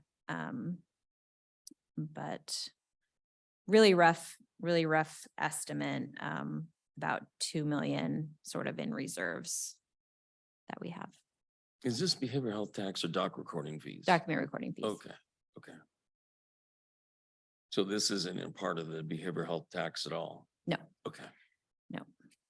And again, I just wanted to clarify too, that I think the request for this funding for the youth shelter project, I think, if I understand right, primarily looking at the Carriage Restaurant area and turning that into the sort of cafeteria area for the youth staying at the shelter, as well as like a youth work site. Do I Yeah. understand that Yeah, right? yeah, So like that's a kind of working what restaurant. then the- this yeah. funding would go And then the towards. lounge, there's a big common area, like Bill said, for the guys and the gals, to hang out downstairs in a big open space, you know, Mhm. TV and pool and all that kind of stuff, so we could keep track. It's a high accountability. Mhm. Um, Gina, what happened to GFO? Grounds for Opportunity. Yeah, Are they still they're there? shut down now. right? They did shut down, I think during COVID. And they haven't come back. I don't think so. I don't think so either. Okay. Yeah. And then, Frank, do you know what your operating costs will be annually? It's probably gonna be close to the same as community house, you know, I mean, like right now, 150,000 a month is what what we come up with for the 150. So, you know, you gotta have 3 on staff in the Right. So evening you're, hours. you're, So it'll be guess- around 150,000 a month, I'm guessing, just So at most. close to between 1.5 to 2 million a year to carry it. Yeah, 150,000 times 12, and I'm not sure. what that Yeah. is. Yeah. Yeah. And some of those aren't, keep in mind, you know, some of the building is being leased out, you know, like Mackin's and like the front 6,000 square feet, you know, and so there's operating costs. It goes against the operating costs of the facility for the youth shelter. And we diversify the funding because of, Yeah. you know, yeah. I'm sorry for getting, Yeah. I hate when people call it passionate, but I'm just frustrated, so, Yeah. sorry. I don't have a So- problem with that. I just still getting clear on a couple things. So the operational cost of that, it pencils out for what you're doing now. We'll be able to do that. This is It- none of the operating costs. And I don't want state money for operating costs either, Yeah, you know? I don't want these other requirements. We want to be able to do what we want to do as a 501c3 and, yeah. yeah. Well, you've heard me state before, I don't want to get in the habit of supporting an operation. Yeah, right. Okay. So this, Can opioid funds work in any of this stuff?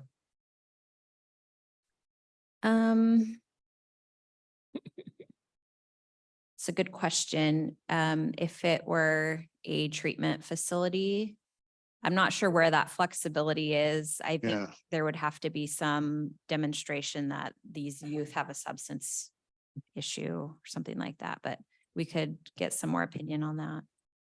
and we have probably probably 150 to 200 kids a year that we do intensive outpatient for. Often referred from juvie and et cetera, et cetera. So I could see that being a part of it, you know, that we could do.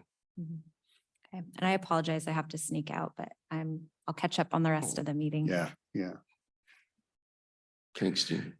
So we've got a lot to talk about, and I just don't know where to begin, but since we can't do it in private, we can do it here now or over time. I don't think we're gonna get an answer this afternoon Yeah, on stuff. One of the issues we always have is we've got about $2.3 million. Where do we get the most bang for the buck? And that's always a difficult decision. It includes the eye of the beholder. One of the things that occurs, and I think I may have mentioned it, probably mentioned it to Frank. My recollection of the time was that Frank was asking us for funds at the time for the refurbishing of Community House, and then asking the state for the other funds for this project. I'm sorry, we had talked about, you said, we were thinking about asking him, but we never proposed anything like that. It was just. this Right, youth right, shelter. right, You I know, know, I mean, it- you were talking about, well, I would have gave you in- this, but. In But we were able to do it. conversation, yeah, no, We were able to do it, the, and it's done and it looks good. That's good. So I'm trying to get a handle on something because all the items mentioned, from the HVAC to the stairway to the elevator and all that. Look, just being frank, at the time, I knew that that was a big chunk of money that the state did award you. Right. And that information came shortly after. And there was After you wisdom talked in to us. putting the hold on it, this. Right, and I said, you've got to digest that because it's trying to scale up is a difficult thing. Lots of companies fail because they can handle the small scale, and then as they try to grow, they cannot grow and they Right. fail. I look at this and I'm saying, none of these are really new requirements, but they're currently being used to explain what I guess you're saying is a cost overrun, but wasn't a cost overrun. And I just don't have it straight which it is. Well, it will be because he's got the numbers now. And I know, but Yeah. when you asked for money from the mhm, state, my impression was that was pretty much the full fare you thought you needed. no, it's, But Yeah. if that's my mistake, that's fine. But then you're justifying the overrun here and even saying you're being good guys because you're asking less than the shortfall. And you listed all the reasons that it was, all these reasons, and saying that comes up to equal to the shortfall. And I'm scratching my head and saying, you can't have it both ways. I'm not sure what ways you're talking about. I don't understand. So. Yeah. So the idea was, we didn't know about the HVAC, that you had to do it different. We didn't know you had to do the stairway different. Oh, We didn't realize state we needed wax. more offices, right. and we didn't realize we needed more soundproofing, and the doors had to be special fire, excuse me, fire core doors, and then the bathrooms. And I'm thinking, that is something that was knowable before embarking upon this. Another way of saying this is, if I know I'm going to have 5 million and it's in my hand now, I'm going to look at things and I'm going to scale things and look at how I'm going to do things within 5 million while I try to scare this other funding up. I don't assume that I'm going to be able to get another 2.4 million bucks. And I'm just saying, it just wasn't prudent handling. And that's what I was afraid of right at the start when the big grant came out. It's like, are these people going to be able to handle that? Which, you know, if you talk about, okay, on the adjustment to be able to expand and not get overrun, you know, with Core Health being able to loan $1 million at a 6% interest rate instead of a bank, it shows that Core Health has partnered along the way, because I got 2 separate boards. And Core Health, I have 200 employees now. I know you don't care, but it's getting that much staff. The Insleys were like, how does he do this? You know, it's just common sense, and it's, you know, and then Community House has 40 employees. It will jump again. But when I'm able to put help to each of those kids with what's already Medicaid dollars, and kids being able to access mental health care, especially coming out of the pandemic, they are the #2 killer for teens is suicide right now. So it's just going to spiral if we don't do something. And this 2.5 is just, we're asking. The community agrees. They've kicked in. They'll kick in the operations all the way. Core Health, if it was skinny, we wouldn't be able to do this, because Community House is thin, but we do it. And we got 1.7 million in a year's build out, and we're still, you know, 100,000 ahead at Community House is wow.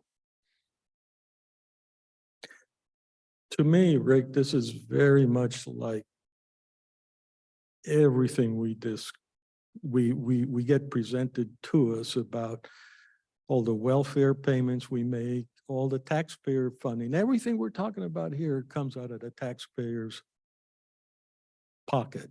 And Well, medical care is medical care, Aaron. If we gotta help them get their heads straight, because when they're all screwed up, like you said. yeah, no, I understand. I'm trying to talk to my colleague Sure, here sure. because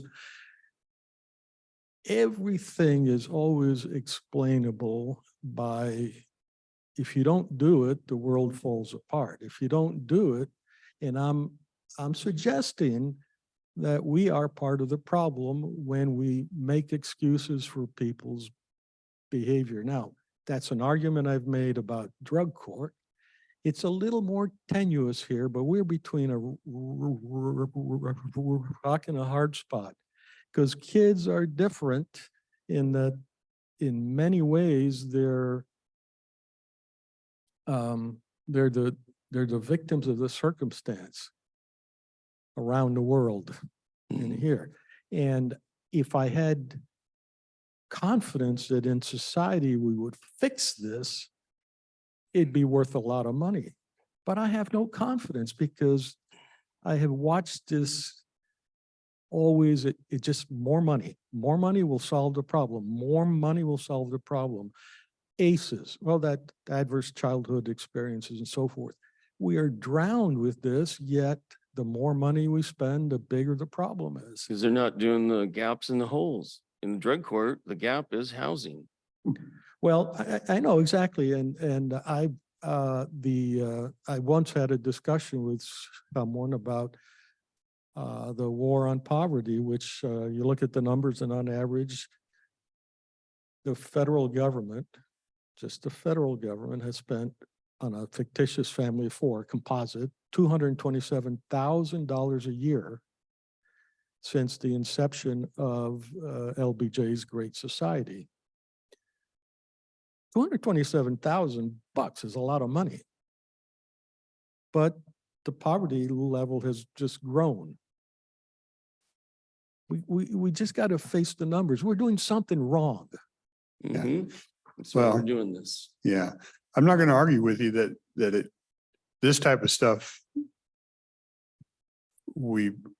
as a government, we should have never gotten involved with. We just throw money off. But what I do when I look at this, we're given a choice of, we have these funds and they're going to go somewhere. What's the best place I can do, even if it's not the greatest? Correct. And I think from the beginning, I think working with the teens, at least we have a chance to maybe keep them out of the camp or off the streets to change something there.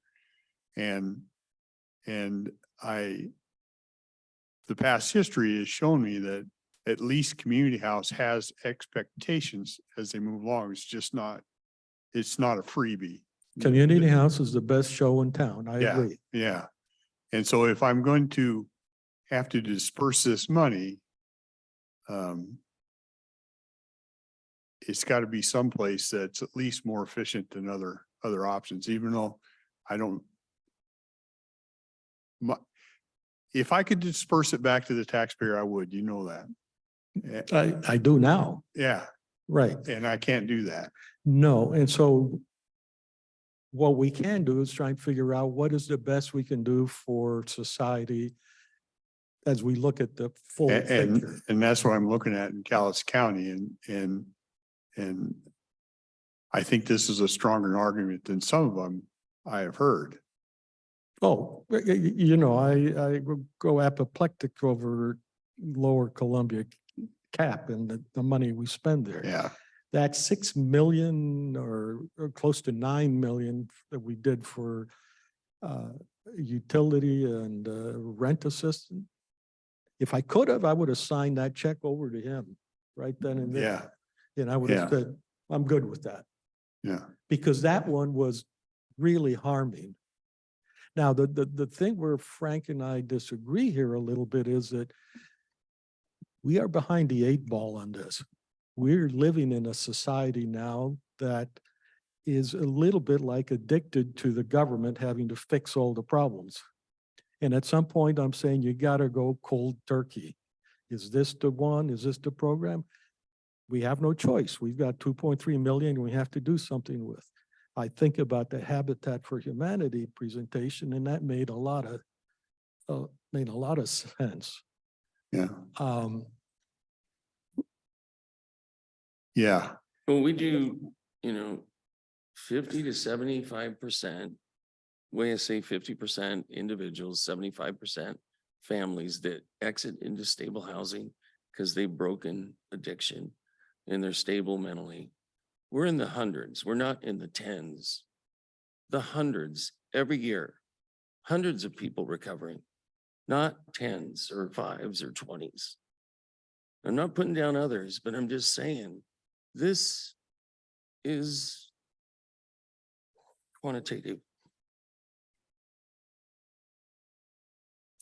You know, one of the things is there was a meme about fairy tales used to begin with once upon a time. And now it's the experts say is how the fairy tales begin. So I have to be very careful here, but I am suspicious of all kinds of numbers. And in this particular case, my gut tells me that this will help 100 people at the cost of maybe another 500 people outside, because we're giving them the cushion. If I know I'm going to fall and nobody's going to pick me up, that's different than if I know I'm going to fall and somebody will pick me up.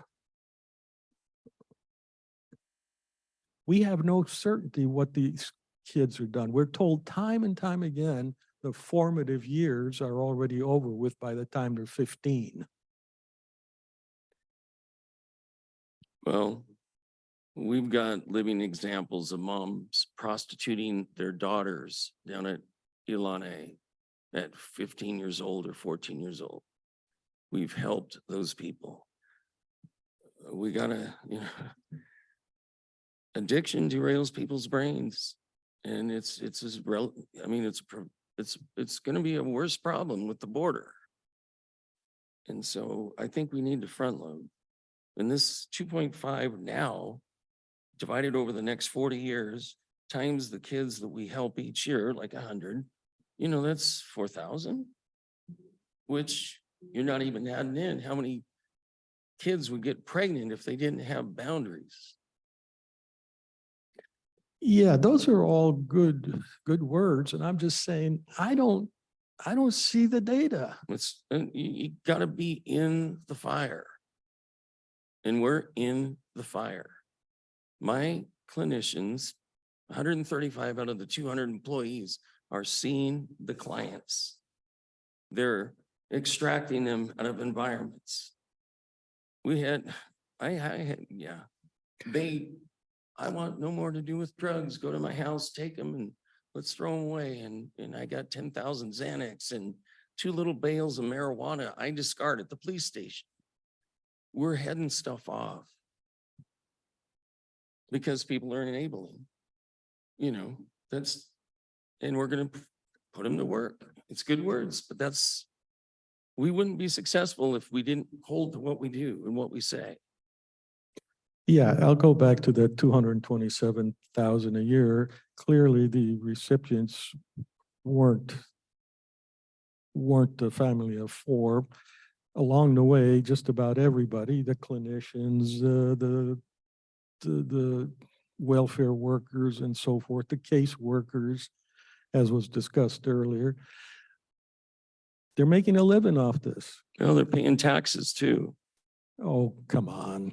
Don't they pay taxes? Of course they pay taxes. Oh, okay. All right. I was Everybody gonna say, pays taxes. am I but- wrong on that? But if I build something that you want to buy, that's better than as if I take money from Rick Dahl to pay you and you say, okay, I'll pay taxes on the money I took from Rick Dahl. But this is, yeah, this is this is not for Frank Gain. I'm gonna probably be out of this in 4 or 5 years. This is for Cowlitz County. Hey, It isn't for my benefit. It's not a, look at me. We're gonna do it because we got 5 million. And obviously we need it because right now we're kind of on hold till the state reimburses us and then we'll just inch along, but we're gonna do it. We're gonna do it. They have the expertise. We have the expertise and I've geared up all along the way. I don't know how, it's gotta be a God thing. And we've just common sense, but hard work. And I'm not smoke showing you and I'm not trying to sell it to y'all. It's just, it's just the way I see it. If you don't try, then you're just letting it continue to spiral. You know, when an engineering principle is if it's really complex and you're struggling and you're beating your head against a wall trying to get something done, you're probably going about it the wrong way. I've talked to people, I talked to you before you took office about things like instead of a juvenile detention center, which costs us with probation 5 million a year, operating costs, that doesn't include the capital cost to repair the place or anything like that. Yeah. We could buy a farm from a retiring farmer here and we could do something like bunk houses and all kinds of stuff, and it wouldn't cost $8.1 million. It wouldn't, and we could repurpose that 5 million we use, which I think is largely throwing the money away because we don't help the youth. You've seen the detention center there. I'd much rather send them to you. Yeah. I'd much rather send them to you than to send them to the detention Right. center. So I'm not arguing against that. Yeah, thank you. Yeah. I just, it's gonna cost no matter what if you build anywhere. And Davis-Bacon eats up the money pretty darn quick. And it's required. Yeah, and And that's part of what you might have heard some of the arguments about why we didn't okay a sixth Superior Court judge. It included, we've got to start changing the system because we're just gonna right. drown. I get it. I get it. And I think this is changing the system. Something that hasn't been there that needs to be there. Changing the system is doing away with the Department of Education. Well, I I can't. mean, we spend $250,000 on every student K through 12 cumulative, and most of them don't get anything out of it. Right. I mean, all the kids you end up talking to have gone through the public school system, which is a disaster. Mhm. But Agreed. we got a good graduation rate.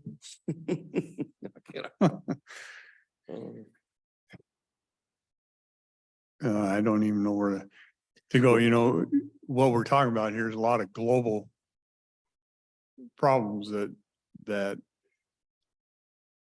need to be fixed. And I don't know that if I ever find the genie bottle, I'll fix them in a heartbeat. Right, exactly. But you also don't want to be a part of the problem. Like when I voted against the rental subsidy, not because I want this person to be out on the street, but because the landlords, I asked Gina to put in bins these landlords got 10,000, these guys got 50,000. Yeah. The biggest bin, or I mean, the largest dollar bin was 250,000. There were 13 landlords that got $250,000 out of that. And Yeah, well, we actually turned money down from the state for rental dollars that had no strings attached. It was SABG.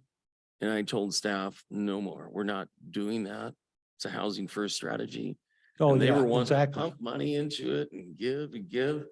And I said, that's gonna destroy our employees. Yeah. That's doing no good. The thing you have in common with Habitat is that you actually have requirements. As do we. Yeah. Yeah. You also have something that I saw at your, the place on Commerce. You select your staff wisely. I try. You need to do that. Yeah, I It's try. just not, I know. It's, Yeah. it's definitely something that's, Yeah. but I don't get that feeling with some other stuff. Not with your stuff, just sorry. Well, I'll just go back to what I said a little earlier of the options I have with this. I'm more inclined to work with the teens than I am having it filter off into something else. I don't know if I'm inclined 2.5 million's worth because I really like Habitat too and want to explore how we can do there, because I think putting families in homes is important too. yeah. Yeah. To be honest, I think they should have done a better job in the planning. How come, That's kind of what How I've been come? harping on. okay, here was my idea. On drug court, they're missing the housing component of what we do to subsidize what the stick does, which is drug court. Because they don't have the housing. How come you couldn't attach that to the Habitat for Humanity? In other words, the behavioral health tax. How come there couldn't be, because that way they're working for it. But you gotta have a structure to get them through. So you gotta have initial housing, and then you gotta have what they're saying, something they build themselves. There's all kinds of troubles in my mind with the drug court. It's still probably the best game in town around there in that sense. But there are some serious issues. One of them you just mentioned. You go back to the environment that Right. got you into trouble. And for some reason, I don't understand people. If I'm with an alcoholic, Mhm. I don't offer them a beer. Mhm. In fact, I try and chase them away from any situation that even appears like a drink. Right. But other Yeah. people, it's only one beer. I mean, how the heck Nope. do they You- rationalize that? Yeah, the thing I have with that, Frank, and I look at it a little different. I get really tired of we're always throwing money at people that have shown they want to make bad decisions. Mhm. In Habitat here, we're looking at families that are just trying to Make the right. get decision. started and trying to do the right things. And I want to start helping people that actually are trying to do the right things, but need a little bit of help. Right. And we How many- throw a ton of money at people that have shown us they make bad decisions, and I'm willing to help them when they're willing to get help. But I just don't want to throw all the money that way. Right. Right. And that would Yep. be I got you. kind of my take on that. We have I've hired quite a few drug court graduates. And a lot of them end up being maybe 20 years later, 15 years later, being homeowners. Because they finally got to the point of self-sustenance. Yeah, And so I'm a believer in drug court because we need the judicial. We have to have the judicial and the therapeutic. We need both. And we need them to work together. And if we had more of a facility for the drug court clients, in an environment that's more controlled, I don't want to jump into another thing, community house thingy, but that's what they need. And I don't believe we have a whole lot of drug court clients staying at community house. CPS clients we do. But drug court clients, I'd have to count and see. We treat, we don't have, we only have a couple of drug court clients that we help, because we haven't been allowed to, yeah, but recently we've got 2 of them. But, yeah. and I'm speaking as core Yeah. on that one. I'll just throw out kind of where I'm at, and Mm. Commissioner Mortensen, a little bit different on this. I'm not opposed to helping. I don't know in what dollar fashion. I really want to see what comes up with Habitat. What, I don't know that we'd be throwing millions of dollars at Habitat. I don't think they have that big a need, but there may be something we can walk beside and get a handle on what that leaves us to do. We'd like to get on the road and get this project complete. I know Hoswa's got a long road for 48 million. But, you know, we're asking, let's get this done. We're gonna do it, but let's get it done.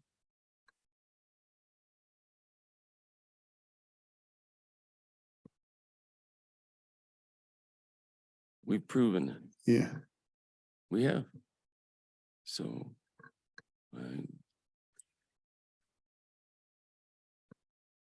Well, I won't drag it out long, but I could take a vote here, but you're not going to get anywhere with it. Oh, I'm not looking for a Yeah, vote. yeah, No. This is an update. yeah. This is Okay. what I asked Gina for. If we can give you an update, because we knew it was reasonable to put the pause button so that you could see that we've got progress, we've got legs, we're Okay. doing what we need with the state. We're progressing with our construction. We have a plan for the financial. And we're asking for you guys just to put the cap on it and we get it done. So that's it. Well, I'm not then, looking for, then, I wasn't then, looking for a vote. okay, then my yeah, sorry commitment about to that. you is in a short period of time, No, I get that. we'll discuss this in a workshop. Right. And Yeah. come up with a consensus. Okay, thank you Okay. guys. Sorry about once again. That sound fair, Commissioner? Yeah, again, I would want to be very careful, even though I get worried with contradictory language and conflicting stuff, so Did I get contradictory? you just did. You Mm. said I don't want to vote, but I want No. you to cap no, the money. I That's want not you to contradictory cap the at program all. off. Well, the only way you're Gina gonna get the said- money is through a vote. But I'm not looking for a vote today, Arnd. So You didn't it's say today. like You what just said- Gina, I didn't think this is a session to vote. I thought it's a workshop. Yeah. Isn't it a workshop? Where you talk about this stuff? You've been at workshops before. No, not a A- whole lot. Arnd. Anything and everything can apply. Well, I didn't know. So just know, talk to Gina. She knows for a fact. I said, hey, I gotta get my hip replaced on the 27th. We're burying our daughter this week. I'm running out of time because I'm gonna be off for probably a month. And I need to get this before them again to get them a stage or a status. Because I know you put the button on hold because he didn't have the wherewithal, but we do. So, yeah. That's the contradictory one, the wherewithal. I know we can. So, Just on a personal, how's the other hip? it's good. It is did good. it Yeah. heal just pretty throws quick? You know, since the right one's bone on bone, it just keeps you wonky, but it's still holding good. Yeah. Yeah. No infection the third time. So that was. Did you that say was the third brutal. time? Well, the second time, I had to go get it replaced again. They took it. Oh, you out. did? Yeah, this one here, I went back in like 3 or 4 weeks later because it was infected. And they had to open me up again and take it out, clean it up, put it Oh, back wow. in again, and I started over. Oh, So I I was didn't on for like realize that. 6 to 8 weeks last time. So I was gone for a while. So, yeah, it was brutal. I was in the hospital for about a week and miserable. I told you. Too many high and tight fastballs. Yeah, that's right. Break them away with the slider. What was your fastest fastball? Oh, I imagine around 90. It wasn't, like 100 or anything. It was probably Well, around 90. 90 is still pretty respectable. Yeah, In fact, yeah. it's major league respectable. Yeah, well, and then movement, you get movement on it. That's. Oh, what that's really that's makes where it you hard to get, hit. yeah. Yeah, yeah, That's the big deal, isn't it? it is. It I is. mean, Jamie Moyer proved that where you put it and moving 75 on the miles ball. an hour. Yeah. No yeah. kidding. Who did that? I'm sorry. Jamie Moyer Maybe was a Moyer for the pitcher, Mariners. Mariners for a long Oh. time, and I Yeah. think he maybe threw in the low eighties at his Yeah. fastest. Well, 75, 80. Yeah, It was but- like, what? But he was very good at working corners and changing speeds Justin and, Speeds, and just keeping hitters off. Yeah. he was masterful on it. You, Yeah. if his physical capabilities, you said, oh, that guy's never gonna make it, Right. but he, right, he thought the game through real well. He knew Yeah, the hitters. yeah. Yeah. And his hips are probably still good. Yeah, I'm sure they are. Yeah, I'm 13 surgeries into my You got a hand up? abused body, so. I do? Okay. Go ahead. It just says citizen.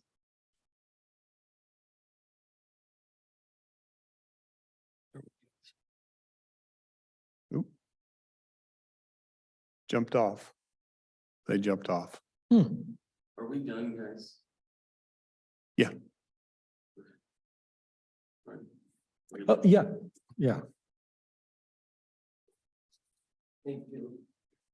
Thanks. It's good to see you, Oh, Frank. uh, You too, Bill. Hey, Frank, you want this? Yes. Oh, thank you. Yeah. Thank you.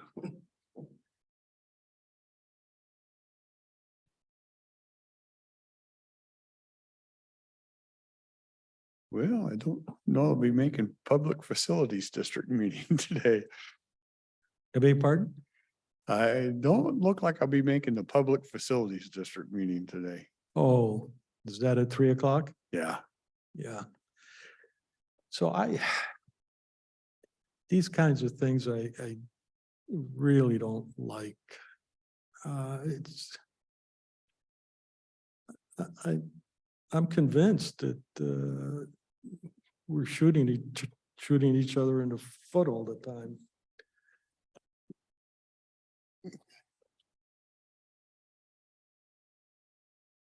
We're prone to that for sure. Well, it's like you said, we can't solve a lot of problems because we'd give the money back if we could. But that automatically tells you where your sentiments actually do lie. Oh, yeah, I don't disagree with that. I just, And that's got to even include your analysis of it is like, I mean, if we sincerely believe this solved the problem, it'd be a no-brainer, right? I mean, we would do well, it. I do believe it can help some of the teens and hopefully not curb some of the issues down the road with them. It's not going to solve everything. No, it's true, but it's the Band-Aid on the problem and we don't have enough Band-Aids, so. Yeah, I don't know what you do. Well, it can sit there until none of us are in office anymore and somebody else can make this decision on the money, then You're inviting me to leave early? no. Yeah, I know, I'm the one who'll be here the longest now. Aren't you flabbergasted by the cost, though? The costs always flabbergast me anymore because there's so many, they have to abide by the wage laws, the Davis-Bacon, and the state throws. We're gonna get an update on building codes here, I think, I don't know, next week or it's coming up. And we're gonna see all kinds of things that now the state wants to add, and it's just, it does flabbergast me. You know, that 1.8 million, that's the carrying costs. That actually doesn't include all the Medicare payment costs that are involved in there.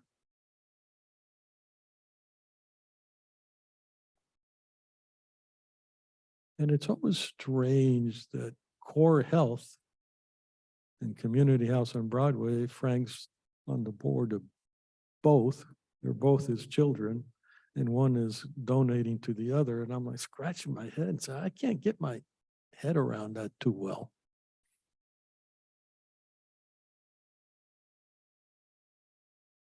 Well, you see business have subsidiaries that they do back and stuff forth with.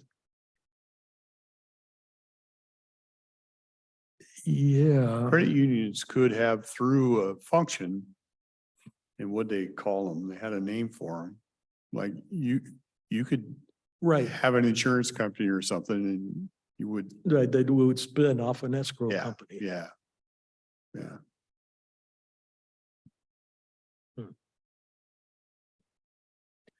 I know there are lots of games in the private world get played by spinning off, and that way you don't have to report things in quite the same way. yeah, Not quite so stark, but I don't consider, I don't consider investment from Core Health as an overall endorsement of a program, because it's coming from the same people to the same people.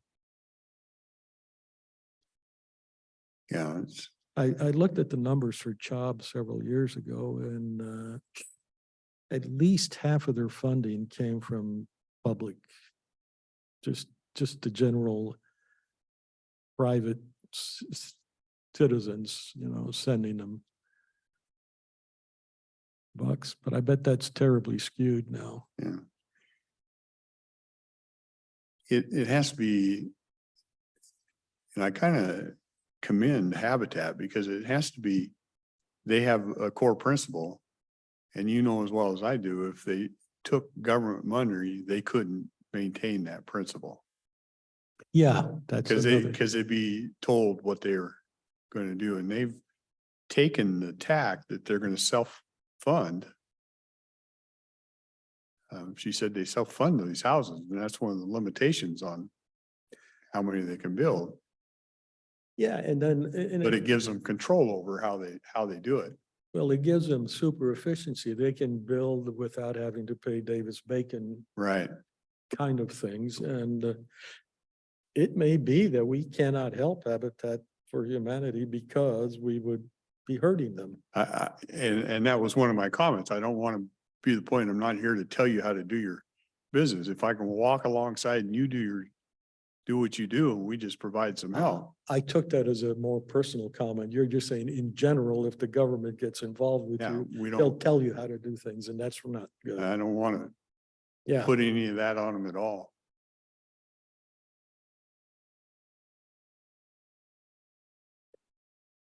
well, it may be that we just have to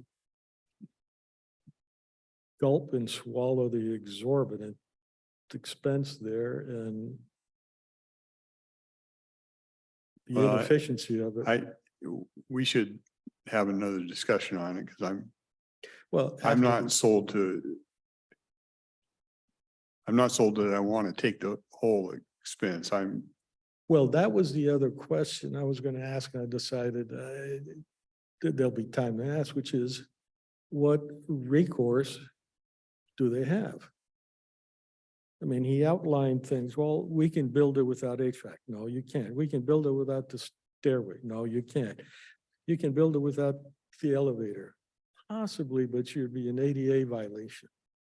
So well, I might, you get my point. yeah, and I'm just kind of mulling around in my head. Maybe it's better in stages because what he talked about is they want some money. They're going to get money from the state in mid-October. Yeah. Well, what carries you over? Can we Now look at we're- it? Now we're thinking the same. Yeah, could we look at stages here so we know that we're just not throwing this big chunk of money there? And Yeah, you know that if you're going to build something for yourself that you think in the future you're going to expand, you don't build it all at once. You say, I got Yeah. the money for this, and then you'll add on later. And that's sort of what I was really trying to suggest is their approach was somewhat imprudent, and I'm almost resentful in the sense that they're coming to us now saying, if you don't give us the money, we're screwed, and they know that we want the program for the youth. yeah. Well, and that's what I'm kind of mulling around a little bit and I'll think more on that, but I'm thinking a better approach would be what covers you till the other, and let's just not throw everything at this thing. But if it doesn't help. And I didn't get a picture whether, I assume it does, but You know, he's been at it long enough. I have some sort of faith in Frank. He seems to be driven enough that he usually finds a way. so if you figure he can find another $1.5 million someplace. I think he's pretty strong at doing that kind of stuff. I actually worry about what's going to happen there when he's not around. Well, that's a serious question. Yeah, that's a question that concerns me at times because I know he's pretty strong on all that. And how do you find another person with that kind of passion at times? And it doesn't bother me. He gets passionate and he cares about what he does. I don't have any issues with that. We get passionate about things too. But that's that's essentially part of my overall concern with when you're operating CHOB and it's fairly limited, it's a different thing than when you're operating something that's now got a annual carrying charge of like 4 million. If you take everything into account, Oh, if- 1.8, if you do- Put it all together. yeah, now I'm saying you're responsible for 4 million, just the operational costs, and I'm thinking, that's a different ballgame than 400,000. It is bigger nut to crack every year. Yeah, and it has to deal with succession and all that kind of stuff. Not a question we're gonna bother with here, but Yeah.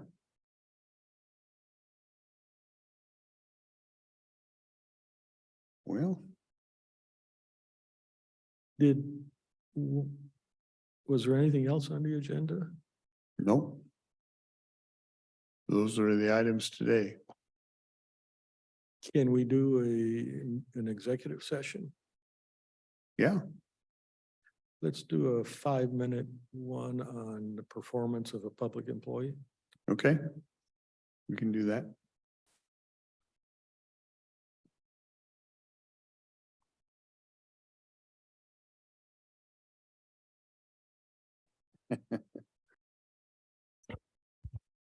The board is extending the executive session for a period of 5 minutes until 4:02.